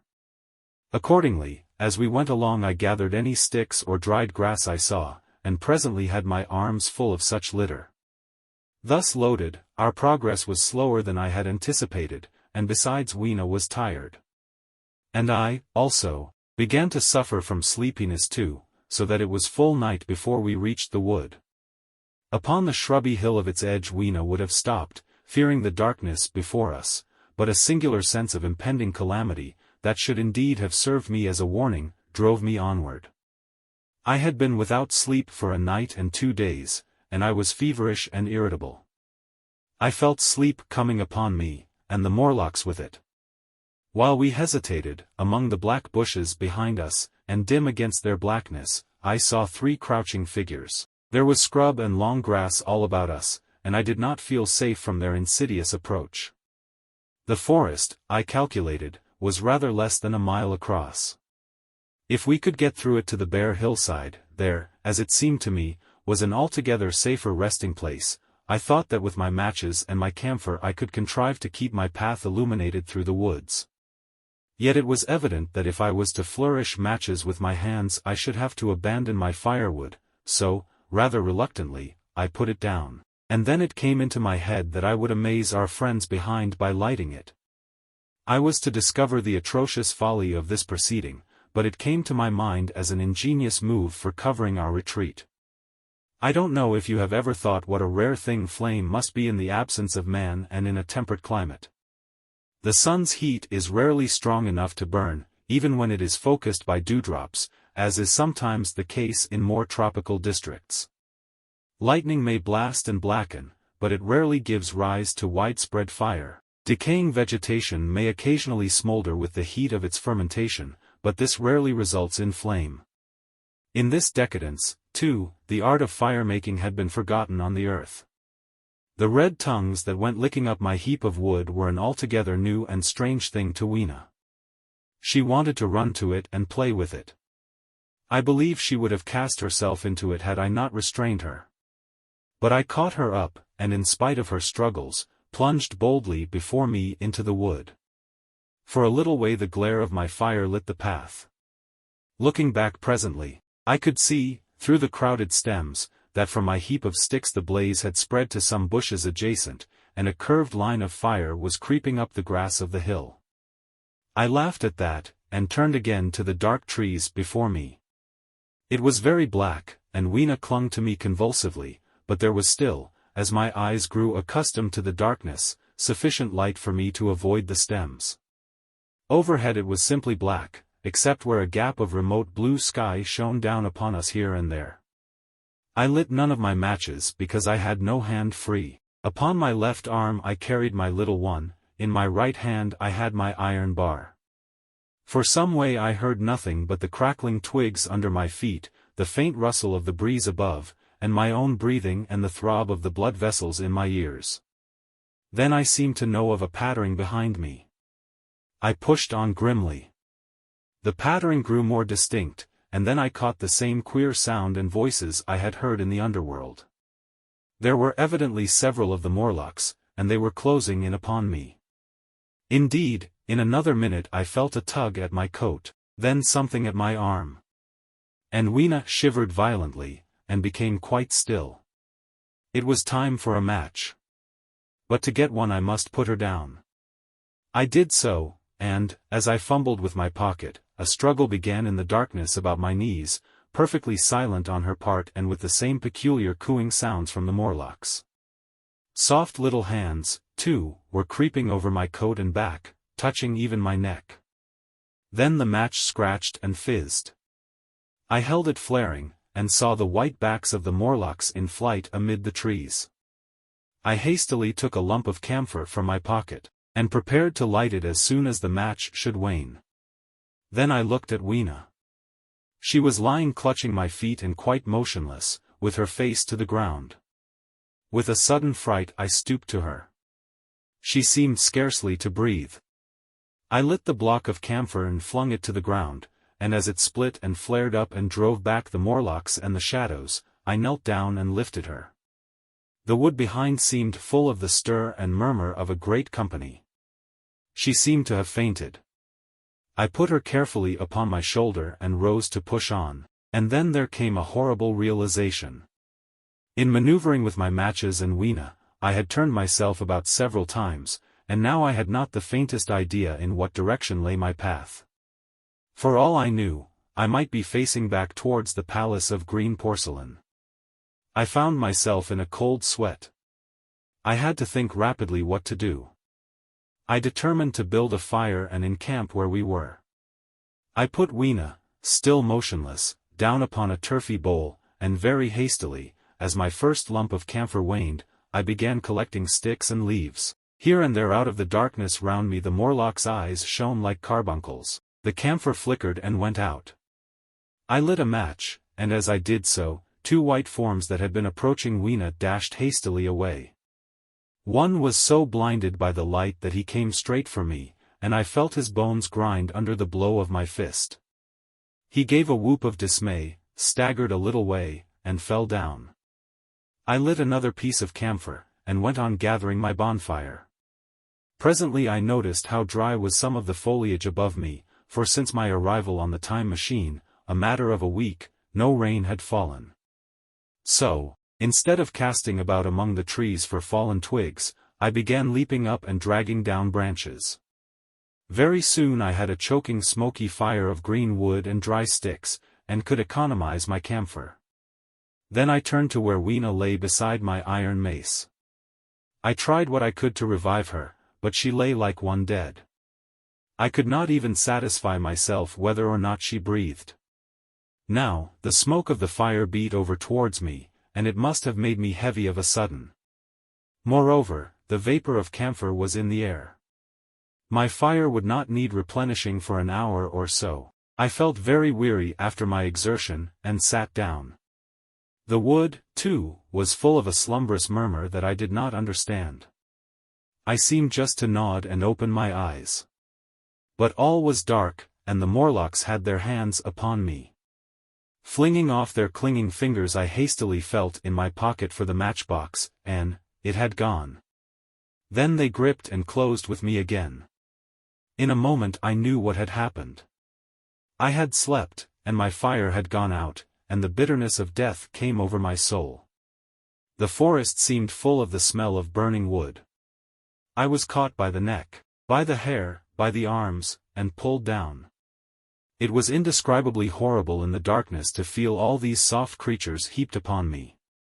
I felt as if I was in a monstrous spider's web. I was overpowered, and went down. I felt little teeth nipping at my neck. I rolled over, and as I did so my hand came against my iron lever. It gave me strength. I struggled up, shaking the human rats from me, and, holding the bar short, I thrust where I judged their faces might be. I could feel the succulent giving of flesh and bone under my blows, and for a moment I was free. The strange exultation that so often seems to accompany hard fighting came upon me. I knew that both I and Weena were lost, but I determined to make the Morlocks pay for their meat. I stood with my back to a tree, swinging the iron bar before me. The whole wood was full of the stir and cries of them. A minute passed. Their voices seemed to rise to a higher pitch of excitement, and their movements grew faster. Yet none came within reach. I stood glaring at the blackness. Then suddenly came hope. What if the Morlocks were afraid? And close on the heels of that came a strange thing. The darkness seemed to grow luminous. Very dimly I began to see the Morlocks about me, 3 battered at my feet, and then I recognized, with incredulous surprise, that the others were running, in an incessant stream, as it seemed, from behind me, and away through the wood in front. And their backs seemed no longer white, but reddish. As I stood agape, I saw a little red spark go drifting across a gap of starlight between the branches, and vanish. And at that I understood the smell of burning wood, the slumberous murmur that was growing now into a gusty roar, the red glow, and the Morlock's flight. Stepping out from behind my tree and looking back, I saw, through the black pillars of the nearer trees, the flames of the burning forest. It was my first fire coming after me. With that I looked for Weena, but she was gone. The hissing and crackling behind me, the explosive thud as each fresh tree burst into flame, left little time for reflection. My iron bar still gripped, I followed in the Morlock's path. It was a close race. Once the flames crept forward so swiftly on my right as I ran that I was outflanked and had to strike off to the left. But at last I emerged upon a small open space, and as I did so, a Morlock came blundering towards me, and past me, and went on straight into the fire. And now I was to see the most weird and horrible thing, I think, of all that I beheld in that future age. This whole space was as bright as day with the reflection of the fire. In the center was a hillock or tumulus, surmounted by a scorched hawthorn. Beyond this was another arm of the burning forest, with yellow tongues already writhing from it, completely encircling the space with a fence of fire. Upon the hillside were some 30 or 40 Morlocks, dazzled by the light and heat, and blundering hither and thither against each other in their bewilderment. At first I did not realize their blindness, and struck furiously at them with my bar, in a frenzy of fear, as they approached me, killing one and crippling several more. But when I had watched the gestures of one of them groping under the hawthorn against the red sky, and heard their moans, I was assured of their absolute helplessness and misery in the glare, and I struck no more of them. Yet every now and then one would come straight towards me, setting loose a quivering horror that made me quick to elude him. At one time the flames died down somewhat, and I feared the foul creatures would presently be able to see me. I was thinking of beginning the fight by killing some of them before this should happen, but the fire burst out again brightly, and I stayed my hand. I walked about the hill among them and avoided them, looking for some trace of Weena. But Weena was gone. At last I sat down on the summit of the hillock, and watched this strange incredible company of blind things groping to and fro, and making uncanny noises to each other, as the glare of the fire beat on them. The coiling uprush of smoke streamed across the sky, and through the rare tatters of that red canopy, remote as though they belonged to another universe, shone the little stars. 2 or 3 Morlocks came blundering into me, and I drove them off with blows of my fists, trembling as I did so. For the most part of that night I was persuaded it was a nightmare. I bit myself and screamed in a passionate desire to awake. I beat the ground with my hands, and got up and sat down again, and wandered here and there, and again sat down. Then I would fall to rubbing my eyes and calling upon God to let me awake. Thrice I saw Morlocks put their heads down in a kind of agony and rush into the flames. But, at last, above the subsiding red of the fire, above the streaming masses of black smoke and the whitening and blackening tree stumps, and the diminishing numbers of these dim creatures, came the white light of the day. I searched again for traces of Weena, but there were none. It was plain that they had left her poor little body in the forest. I cannot describe how it relieved me to think that it had escaped the awful fate to which it seemed destined. As I thought of that, I was almost moved to begin a massacre of the helpless abominations about me, but I contained myself. The hillock, as I have said, was a kind of island in the forest. From its summit I could now make out through a haze of smoke the palace of green porcelain, and from that I could get my bearings for the White Sphinx. And so, leaving the remnant of these damned souls still going hither and thither and moaning, as the day grew clearer, I tied some grass about my feet and limped on across smoking ashes and among black stems that still pulsated internally with fire, towards the hiding place of the time machine. I walked slowly, for I was almost exhausted, as well as lame, and I felt the intensest wretchedness for the horrible death of little Weena. It seemed an overwhelming calamity. Now, in this old familiar room, it is more like the sorrow of a dream than an actual loss. But that morning it left me absolutely lonely again, terribly alone. I began to think of this house of mine, of this fireside, of some of you, and with such thoughts came a longing that was pain. But, as I walked over the smoking ashes under the bright morning sky, I made a discovery. In my trouser pocket were still some loose matches. The box must have leaked before it was lost. 13. The Trap of the White Sphinx. About 8 or 9 in the morning I came to the same seat of yellow metal from which I had viewed the world upon the evening of my arrival. I thought of my hasty conclusions upon that evening and could not refrain from laughing bitterly at my confidence. Here was the same beautiful scene, the same abundant foliage, the same splendid palaces and magnificent ruins, the same silver river running between its fertile banks. The gay robes of the beautiful people moved hither and thither among the trees. Some were bathing in exactly the place where I had saved Weena, and that suddenly gave me a keen stab of pain. And like blots upon the landscape rose the cupolas above the ways to the underworld. I understood now what all the beauty of the overworld people covered. Very pleasant was their day, as pleasant as the day of the cattle in the field. Like the cattle, they knew of no enemies and provided against no needs. And their end was the same. I grieved to think how brief the dream of the human intellect had been. It had committed suicide. It had set itself steadfastly towards comfort and ease, a balanced society with security and permanency as its watchword. It had attained its hopes, to come to this at last. Once, life and property must have reached almost absolute safety. The rich had been assured of his wealth and comfort, the twaller assured of his life and work. No doubt in that perfect world there had been no unemployed problem, no social question left unsolved. And a great quiet had followed. It is a law of nature we overlook, that intellectual versatility is the compensation for change, danger, and trouble. An animal perfectly in harmony with its environment is a perfect mechanism. Nature never appeals to intelligence until habit and instinct are useless. There is no intelligence where there is no change and no need of change. Only those animals partake of intelligence that have to meet a huge variety of needs and dangers. So, as I see it, the upper-world man had drifted towards his feeble prettiness, and the underworld to mere mechanical industry. But that perfect state had lacked one thing even for mechanical perfection: absolute permanency. Apparently, as time went on, the feeding of an underworld, however it was effected, had become disjointed. Mother Necessity, who had been staved off for a few thousand years, came back again, and she began below. The underworld, being in contact with machinery, which, however perfect, still needs some little thought outside habit, had probably retained perforce rather more initiative, if less of every other human character, than the upper.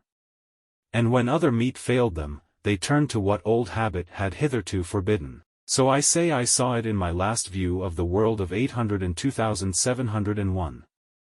It may be as wrong an explanation as mortal wit could invent. It is how the thing shaped itself to me, and as that I give it to you. After the fatigues, excitements, and terrors of the past days, and in spite of my grief, this seat and the tranquil view and the warm sunlight were very pleasant. I was very tired and sleepy, and soon my theorizing passed into dozing. Catching myself at that, I took my own hint, and spreading myself out upon the turf I had a long and refreshing sleep. I awoke a little before sunsetting.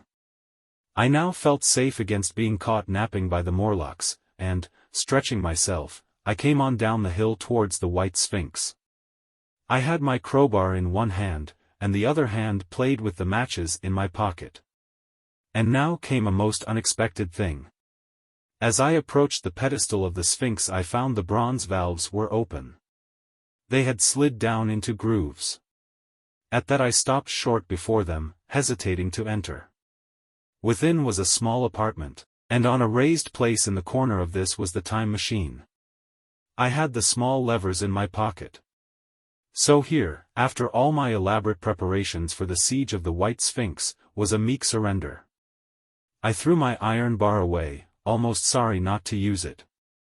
A sudden thought came into my head as I stooped towards the portal. For once, at least, I grasped the mental operations of the Morlocks.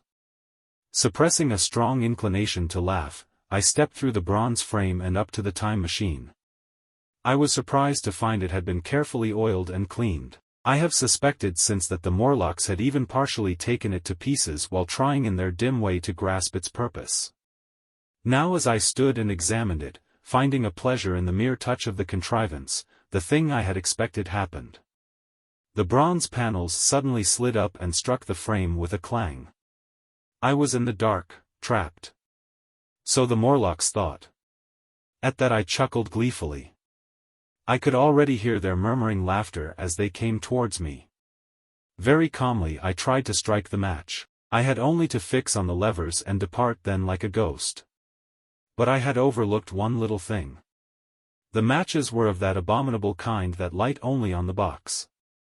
You may imagine how all my calm vanished. The little brutes were close upon me. One touched me. I made a sweeping blow in the dark at them with the levers, and began to scramble into the saddle of the machine. Then came one hand upon me and then another. Then I had simply to fight against their persistent fingers for my levers, and at the same time feel for the studs over which these fitted. Indeed, they almost got away from me. As it slipped from my hand, I had to, but in the dark with my head, I could hear the Morlock skull ring, to recover it. It was a nearer thing than the fight in the forest, I think, this last scramble. But at last the lever was fixed and pulled over. The clinging hands slipped from me. The darkness presently fell from my eyes. I found myself in the same grey light and tumult I have already described. 14. The further vision. I have already told you of the sickness and confusion that comes with time traveling. And this time I was not seated properly in the saddle, but sideways and in an unstable fashion. For an indefinite time I clung to the machine as it swayed and vibrated, quite unheeding how I went, and when I brought myself to look at the dials again I was amazed to find where I had arrived. One dial records days, and another thousands of days, another millions of days, and another thousands of millions.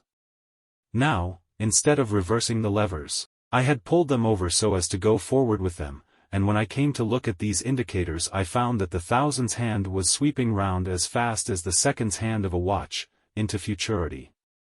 As I drove on, a peculiar change crept over the appearance of things.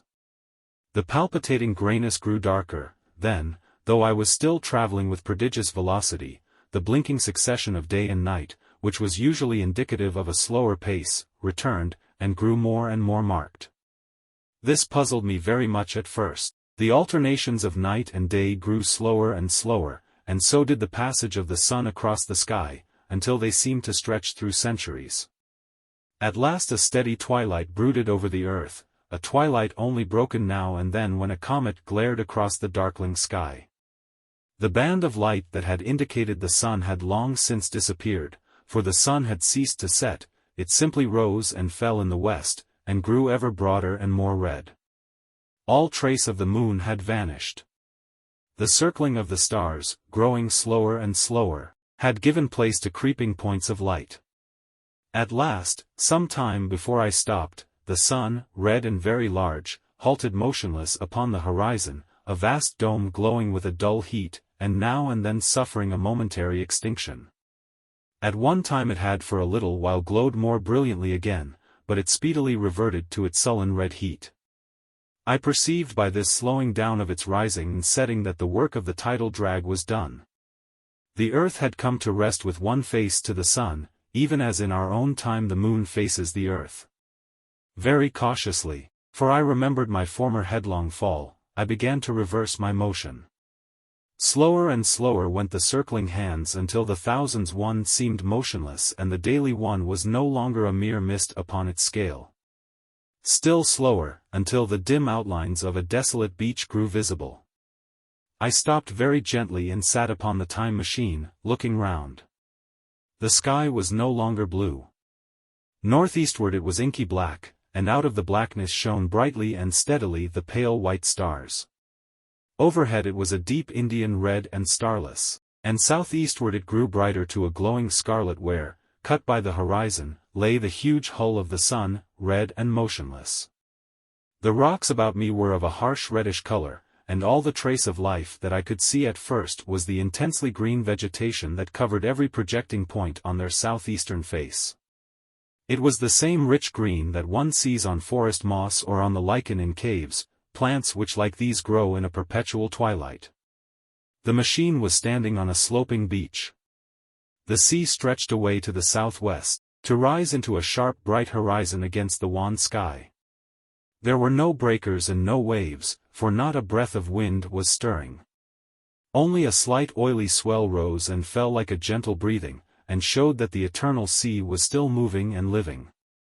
And along the margin where the water sometimes broke was a thick incrustation of salt, pink under the lurid sky. There was a sense of oppression in my head, and I noticed that I was breathing very fast. The sensation reminded me of my only experience of mountaineering, and from that I judged the air to be more rarefied than it is now. Far away up the desolate slope I heard a harsh scream, and saw a thing like a huge white butterfly go slanting and fluttering up into the sky and, circling, disappear over some low hillocks beyond. The sound of its voice was so dismal that I shivered and seated myself more firmly upon the machine. Looking round me again, I saw that, quite near, what I had taken to be a reddish mass of rock was moving slowly towards me. Then I saw the thing was really a monstrous crab-like creature. Can you imagine a crab as large as yonder table, with its many legs moving slowly and uncertainly, its big claws swaying, its long antennae, like carters' whips, waving and feeling, and its stalked eyes gleaming at you on either side of its metallic front? Its back was corrugated and ornamented with ungainly bosses, and a greenish incrustation blotched it here and there. I could see the many palps of its complicated mouth flickering and feeling as it moved. As I stared at this sinister apparition crawling towards me, I felt a tickling on my cheek as though a fly had lighted there. I tried to brush it away with my hand, but in a moment it returned, and almost immediately came another by my ear. I struck at this, and caught something thread-like. It was drawn swiftly out of my hand. With a frightful qualm, I turned, and I saw that I had grasped the antenna of another monster crab that stood just behind me. Its evil eyes were wriggling on their stalks, its mouth was all alive with appetite, and its vast ungainly claws, smeared with an algal slime, were descending upon me. In a moment my hand was on the lever, and I had placed a month between myself and these monsters. But I was still on the same beach, and I saw them distinctly now as soon as I stopped. Dozens of them seemed to be crawling here and there, in the somber light, among the foliated sheets of intense green. I cannot convey the sense of abominable desolation that hung over the world. The red eastern sky, the northward blackness, the salt Dead Sea, the stony beach crawling with these foul, slow-stirring monsters, the uniform poisonous-looking green of the lichenous plants, the thin air that hurts one's lungs, all contributed to an appalling effect. I moved on 100 years, and there was the same red sun, a little larger, a little duller, the same dying sea, the same chill air, and the same crowd of earthy crustacea creeping in and out among the green weed and the red rocks. And in the westward sky, I saw a curved pale line like a vast new moon. So I traveled, stopping ever and again, in great strides of 1,000 years or more, drawn on by the mystery of the earth's fate, watching with a strange fascination the sun grow larger and duller in the westward sky, and the life of the old earth ebb away. At last, more than 30 million years hence, the huge red-hot dome of the sun had come to obscure nearly a tenth part of the darkling heavens. Then I stopped once more, for the crawling multitude of crabs had disappeared, and the red beach, save for its livid green liverworts and lichens, seemed lifeless. And now it was flecked with white. A bitter cold assailed me. Rare white flakes ever and again came eddying down. To the northeastward, the glare of snow lay under the starlight of the sable sky, and I could see an undulating crest of hillocks pinkish white. There were fringes of ice along the sea margin, with drifting masses farther out, but the main expanse of that salt ocean, all bloody under the eternal sunset, was still unfrozen. I looked about me to see if any traces of animal life remained. A certain indefinable apprehension still kept me in the saddle of the machine. But I saw nothing moving, in earth or sky or sea. The green slime on the rocks alone testified that life was not extinct. A shallow sandbank had appeared in the sea and the water had receded from the beach. I fancied I saw some black object flopping about upon this bank, but it became motionless as I looked at it, and I judged that my eye had been deceived, and that the black object was merely a rock. The stars in the sky were intensely bright and seemed to me to twinkle very little. Suddenly I noticed that the circular westward outline of the sun had changed, that a concavity, a bay, had appeared in the curve. I saw this grow larger. For a minute perhaps I stared aghast at this blackness that was creeping over the day, and then I realized that an eclipse was beginning. Either the moon or the planet Mercury was passing across the sun's disk. Naturally, at first I took it to be the moon, but there is much to incline me to believe that what I really saw was the transit of an inner planet passing very near to the earth. The darkness grew apace, a cold wind began to blow in freshening gusts from the east, and the showering white flakes in the air increased in number. From the edge of the sea came a ripple and whisper. Beyond these lifeless sounds the world was silent. Silent? It would be hard to convey the stillness of it. All the sounds of man, the bleating of sheep, the cries of birds, the hum of insects, the stir that makes the background of our lives, all that was over. As the darkness thickened, the eddying flakes grew more abundant, dancing before my eyes, and the cold of the air more intense. At last, one by one, swiftly, one after the other, the white peaks of the distant hills vanished into blackness. The breeze rose to a moaning wind. I saw the black central shadow of the eclipse sweeping towards me. In another moment the pale stars alone were visible. All else was rayless obscurity. The sky was absolutely black. A horror of this great darkness came on me. The cold, that smote to my marrow, and the pain I felt in breathing, overcame me. I shivered, and a deadly nausea seized me. Then like a red-hot bow in the sky appeared the edge of the sun. I got off the machine to recover myself. I felt giddy and incapable of facing the return journey. As I stood sick and confused, I saw again the moving thing upon the shoal. There was no mistake now that it was a moving thing, against the red water of the sea. It was a round thing, the size of a football perhaps, or, it may be, bigger, and tentacles trailed down from it. It seemed black against the weltering blood-red water, and it was hopping fitfully about. Then I felt I was fainting. But a terrible dread of lying helpless in that remote and awful twilight sustained me while I clambered upon the saddle. 15. The Time Traveler's Return. So I came back. For a long time I must have been insensible upon the machine. The blinking succession of the days and nights was resumed, the sun got golden again, the sky blue. I breathed with greater freedom. The fluctuating contours of the land ebbed and flowed. The hands spun backward upon the dials. At last I saw again the dim shadows of houses, the evidences of decadent humanity. These, too, changed and passed, and others came. Presently, when the million dial was at 0, I slackened speed. I began to recognize our own pretty and familiar architecture. The thousands' hand ran back to the starting point, the night and day flapped slower and slower. Then the old walls of the laboratory came round me. Very gently, now, I slowed the mechanism down. I saw one little thing that seemed odd to me. I think I have told you that when I set out, before my velocity became very high, Mrs. Watchett had walked across the room, traveling, as it seemed to me, like a rocket. As I returned, I passed again across that minute when she traversed the laboratory. But now her every motion appeared to be the exact inversion of her previous ones. The door at the lower end opened, and she glided quietly up the laboratory, back foremost, and disappeared behind the door by which she had previously entered. Just before that I seemed to see Hillier for a moment, but he passed like a flash. Then I stopped the machine, and saw about me again the old familiar laboratory, my tools, my appliances just as I had left them. I got off the thing very shakily, and sat down upon my bench. For several minutes I trembled violently. Then I became calmer. Around me was my old workshop again, exactly as it had been.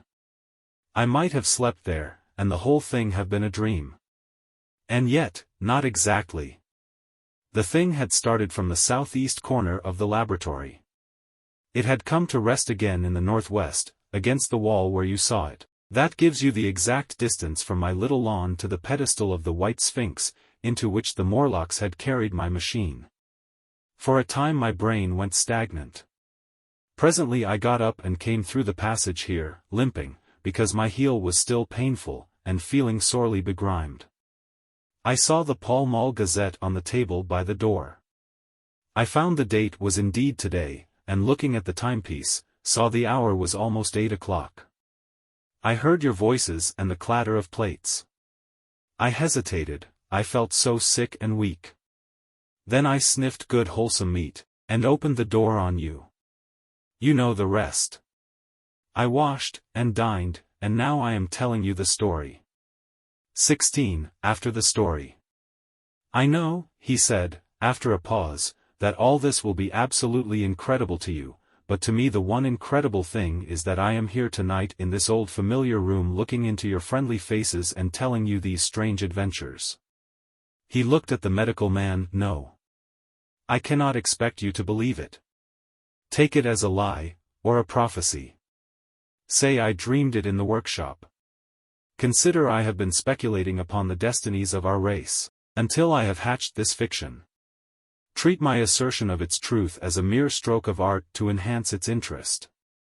And taking it as a story, what do you think of it? He took up his pipe, and began, in his old accustomed manner, to tap with it nervously upon the bars of the grate. There was a momentary stillness. Then chairs began to creak and shoes to scrape upon the carpet. I took my eyes off the time traveler's face, and looked round at his audience. They were in the dark, and little spots of color swam before them. The medical man seemed absorbed in the contemplation of our host. The editor was looking hard at the end of his cigar, the sixth. The journalist fumbled for his watch. The others, as far as I remember, were motionless. The editor stood up with a sigh. What a pity it is you're not a writer of stories, he said, putting his hand on the time traveler's shoulder. You don't believe it? Well, I thought not. The time traveler turned to us. Where are the matches? He said. He lit one and spoke over his pipe, puffing. To tell you the truth, I hardly believe it myself. And yet. His eye fell with a mute inquiry upon the withered white flowers upon the little table. Then he turned over the hand holding his pipe, and I saw he was looking at some half-healed scars on his knuckles. The medical man rose, came to the lamp, and examined the flowers. The gynecium's odd, he said. The psychologist leant forward to see, holding out his hand for a specimen. I'm hanged if it isn't 1:15, said the journalist. How shall we get home? Plenty of cabs at the station, said the psychologist. It's a curious thing, said the medical man, but I certainly don't know the natural order of these flowers. May I have them? The time traveler hesitated. Then suddenly, certainly not. Where did you really get them? Said the medical man. The time traveler put his hand to his head. He spoke like one who was trying to keep hold of an idea that eluded him. They were put into my pocket by Weena, when I traveled into time. He stared round the room. I'm damned if it isn't all going. This room and you and the atmosphere of every day is too much for my memory. Did I ever make a time machine, or a model of a time machine? Or is it all only a dream? They say life is a dream, a precious poor dream at times, but I can't stand another that won't fit. It's madness. And where did the dream come from? I must look at that machine. If there is one. He caught up the lamp swiftly, and carried it, flaring red, through the door into the corridor. We followed him. There in the flickering light of the lamp was the machine sure enough, squat, ugly, and askew, a thing of brass, ebony, ivory, and translucent glimmering quartz. Solid to the touch, for I put out my hand and felt the rail of it, and with brown spots and smears upon the ivory, and bits of grass and moss upon the lower parts, and one rail bent awry. The time traveler put the lamp down on the bench, and ran his hand along the damaged rail. It's all right now, he said. The story I told you was true. I'm sorry to have brought you out here in the cold. He took up the lamp, and, in an absolute silence, we returned to the smoking room. He came into the hall with us and helped the editor on with his coat. The medical man looked into his face and, with a certain hesitation, told him he was suffering from overwork, at which he laughed hugely. I remember him standing in the open doorway, bawling good night. I shared a cab with the editor. He thought the tale a gaudy lie. For my own part, one was unable to come to a conclusion. The story was so fantastic and incredible, the telling so credible and sober. I lay awake most of the night thinking about it. I determined to go next day and see the time traveler again. I was told he was in the laboratory, and being on easy terms in the house, I went up to him. The laboratory, however, was empty. I stared for a minute at the time machine and put out my hand and touched the lever. At that the squat substantial-looking mass swayed like a bough shaken by the wind. Its instability startled me extremely, and I had a queer reminiscence of the childish days when I used to be forbidden to meddle. I came back through the corridor. The time traveler met me in the smoking room. He was coming from the house. He had a small camera under one arm and a knapsack under the other. He laughed when he saw me, and gave me an elbow to shake. I'm frightfully busy, said he, with that thing in there. But is it not some hoax? I said. Do you really travel through time? Really and truly I do. And he looked frankly into my eyes. He hesitated. His eye wandered about the room. I only want half an hour, he said. I know why you came, and it's awfully good of you. There's some magazines here. If you'll stop to lunch I'll prove you this time traveling up to the hilt, specimens and all. If you'll forgive my leaving you now? I consented, hardly comprehending then the full import of his words, and he nodded and went on down the corridor. I heard the door of the laboratory slam, seated myself in a chair, and took up a daily paper. What was he going to do before lunchtime?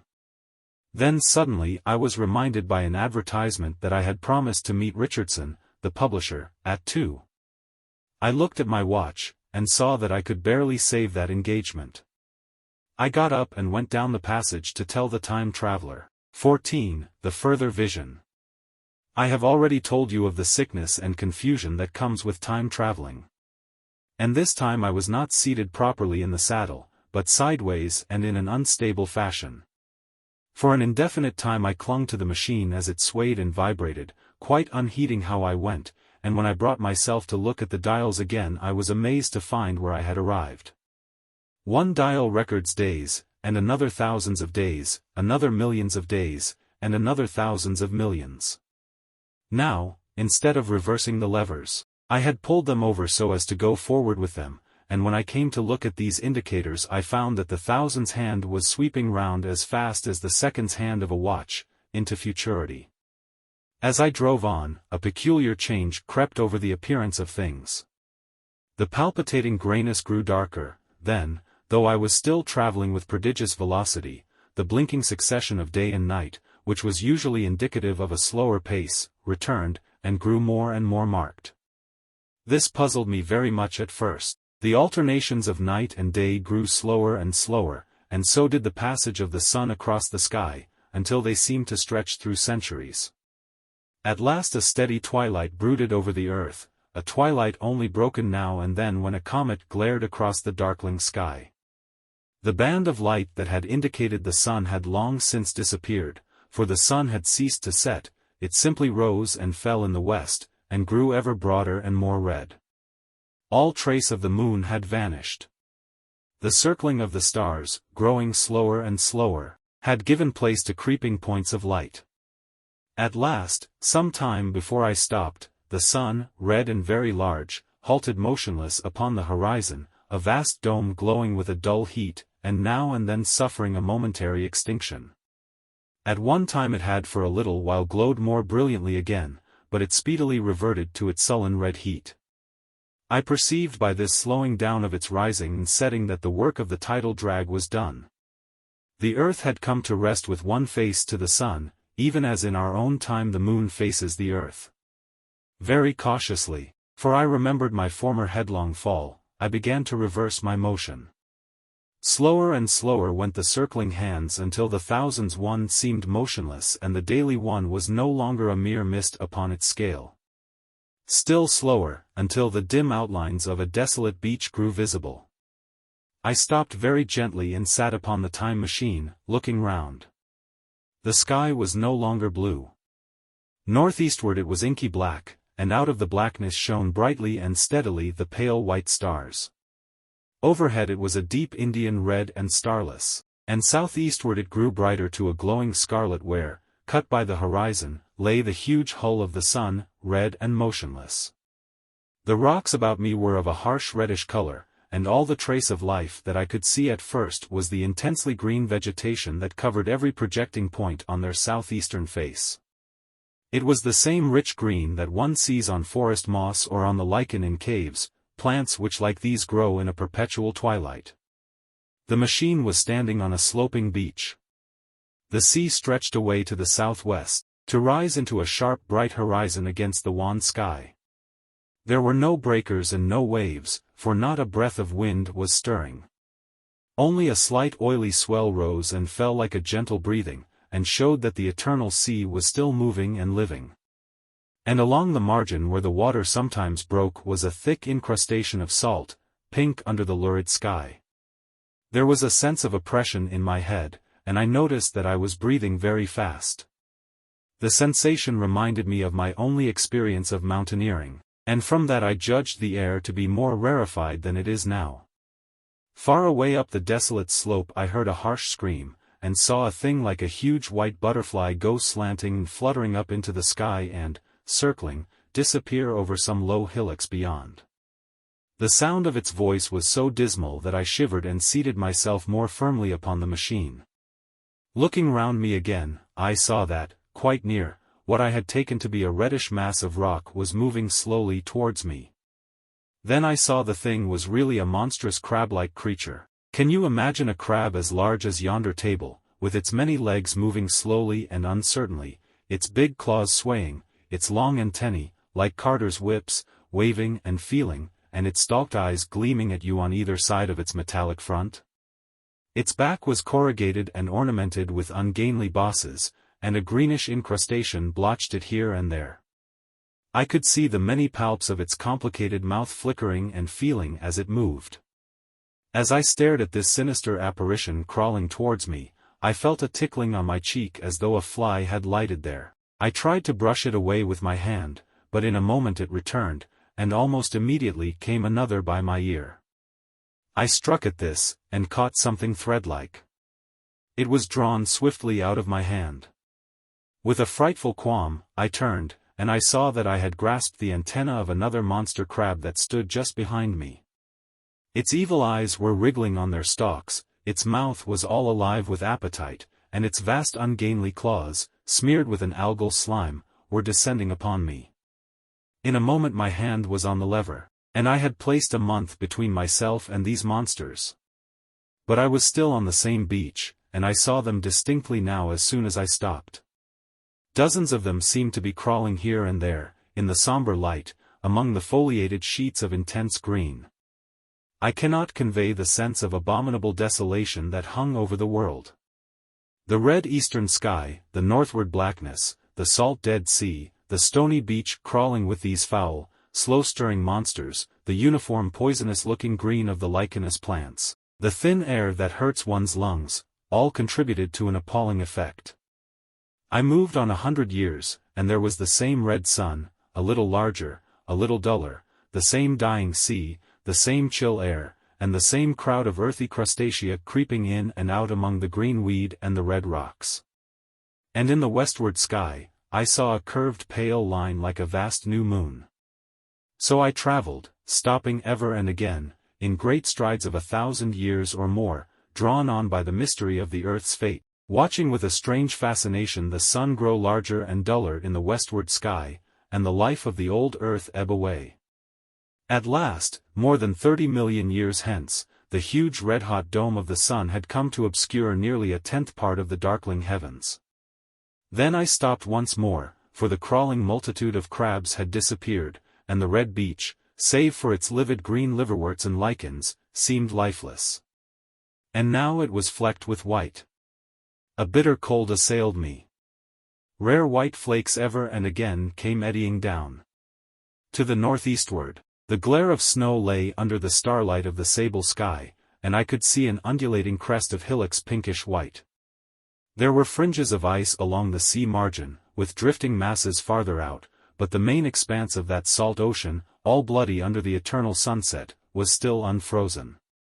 I looked about me to see if any traces of animal life remained. A certain indefinable apprehension still kept me in the saddle of the machine. But I saw nothing moving, in earth or sky or sea. The green slime on the rocks alone testified that life was not extinct. A shallow sandbank had appeared in the sea and the water had receded from the beach. I fancied I saw some black object flopping about upon this bank, but it became motionless as I looked at it, and I judged that my eye had been deceived, and that the black object was merely a rock. The stars in the sky were intensely bright and seemed to me to twinkle very little. Suddenly I noticed that the circular westward outline of the sun had changed, that a concavity, a bay, had appeared in the curve. I saw this grow larger. For a minute perhaps I stared aghast at this blackness that was creeping over the day, and then I realized that an eclipse was beginning. Either the moon or the planet Mercury was passing across the sun's disk. Naturally, at first I took it to be the moon, but there is much to incline me to believe that what I really saw was the transit of an inner planet passing very near to the earth. The darkness grew apace, a cold wind began to blow in freshening gusts from the east, and the showering white flakes in the air increased in number. From the edge of the sea came a ripple and whisper. Beyond these lifeless sounds the world was silent. Silent? It would be hard to convey the stillness of it. All the sounds of man, the bleating of sheep, the cries of birds, the hum of insects, the stir that makes the background of our lives, all that was over.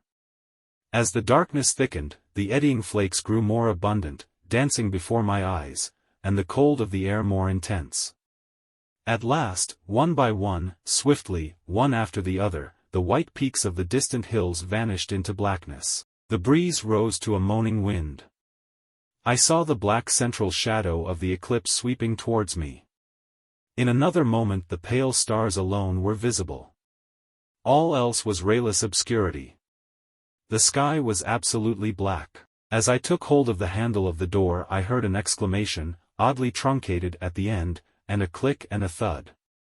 A gust of air whirled round me as I opened the door, and from within came the sound of broken glass falling on the floor.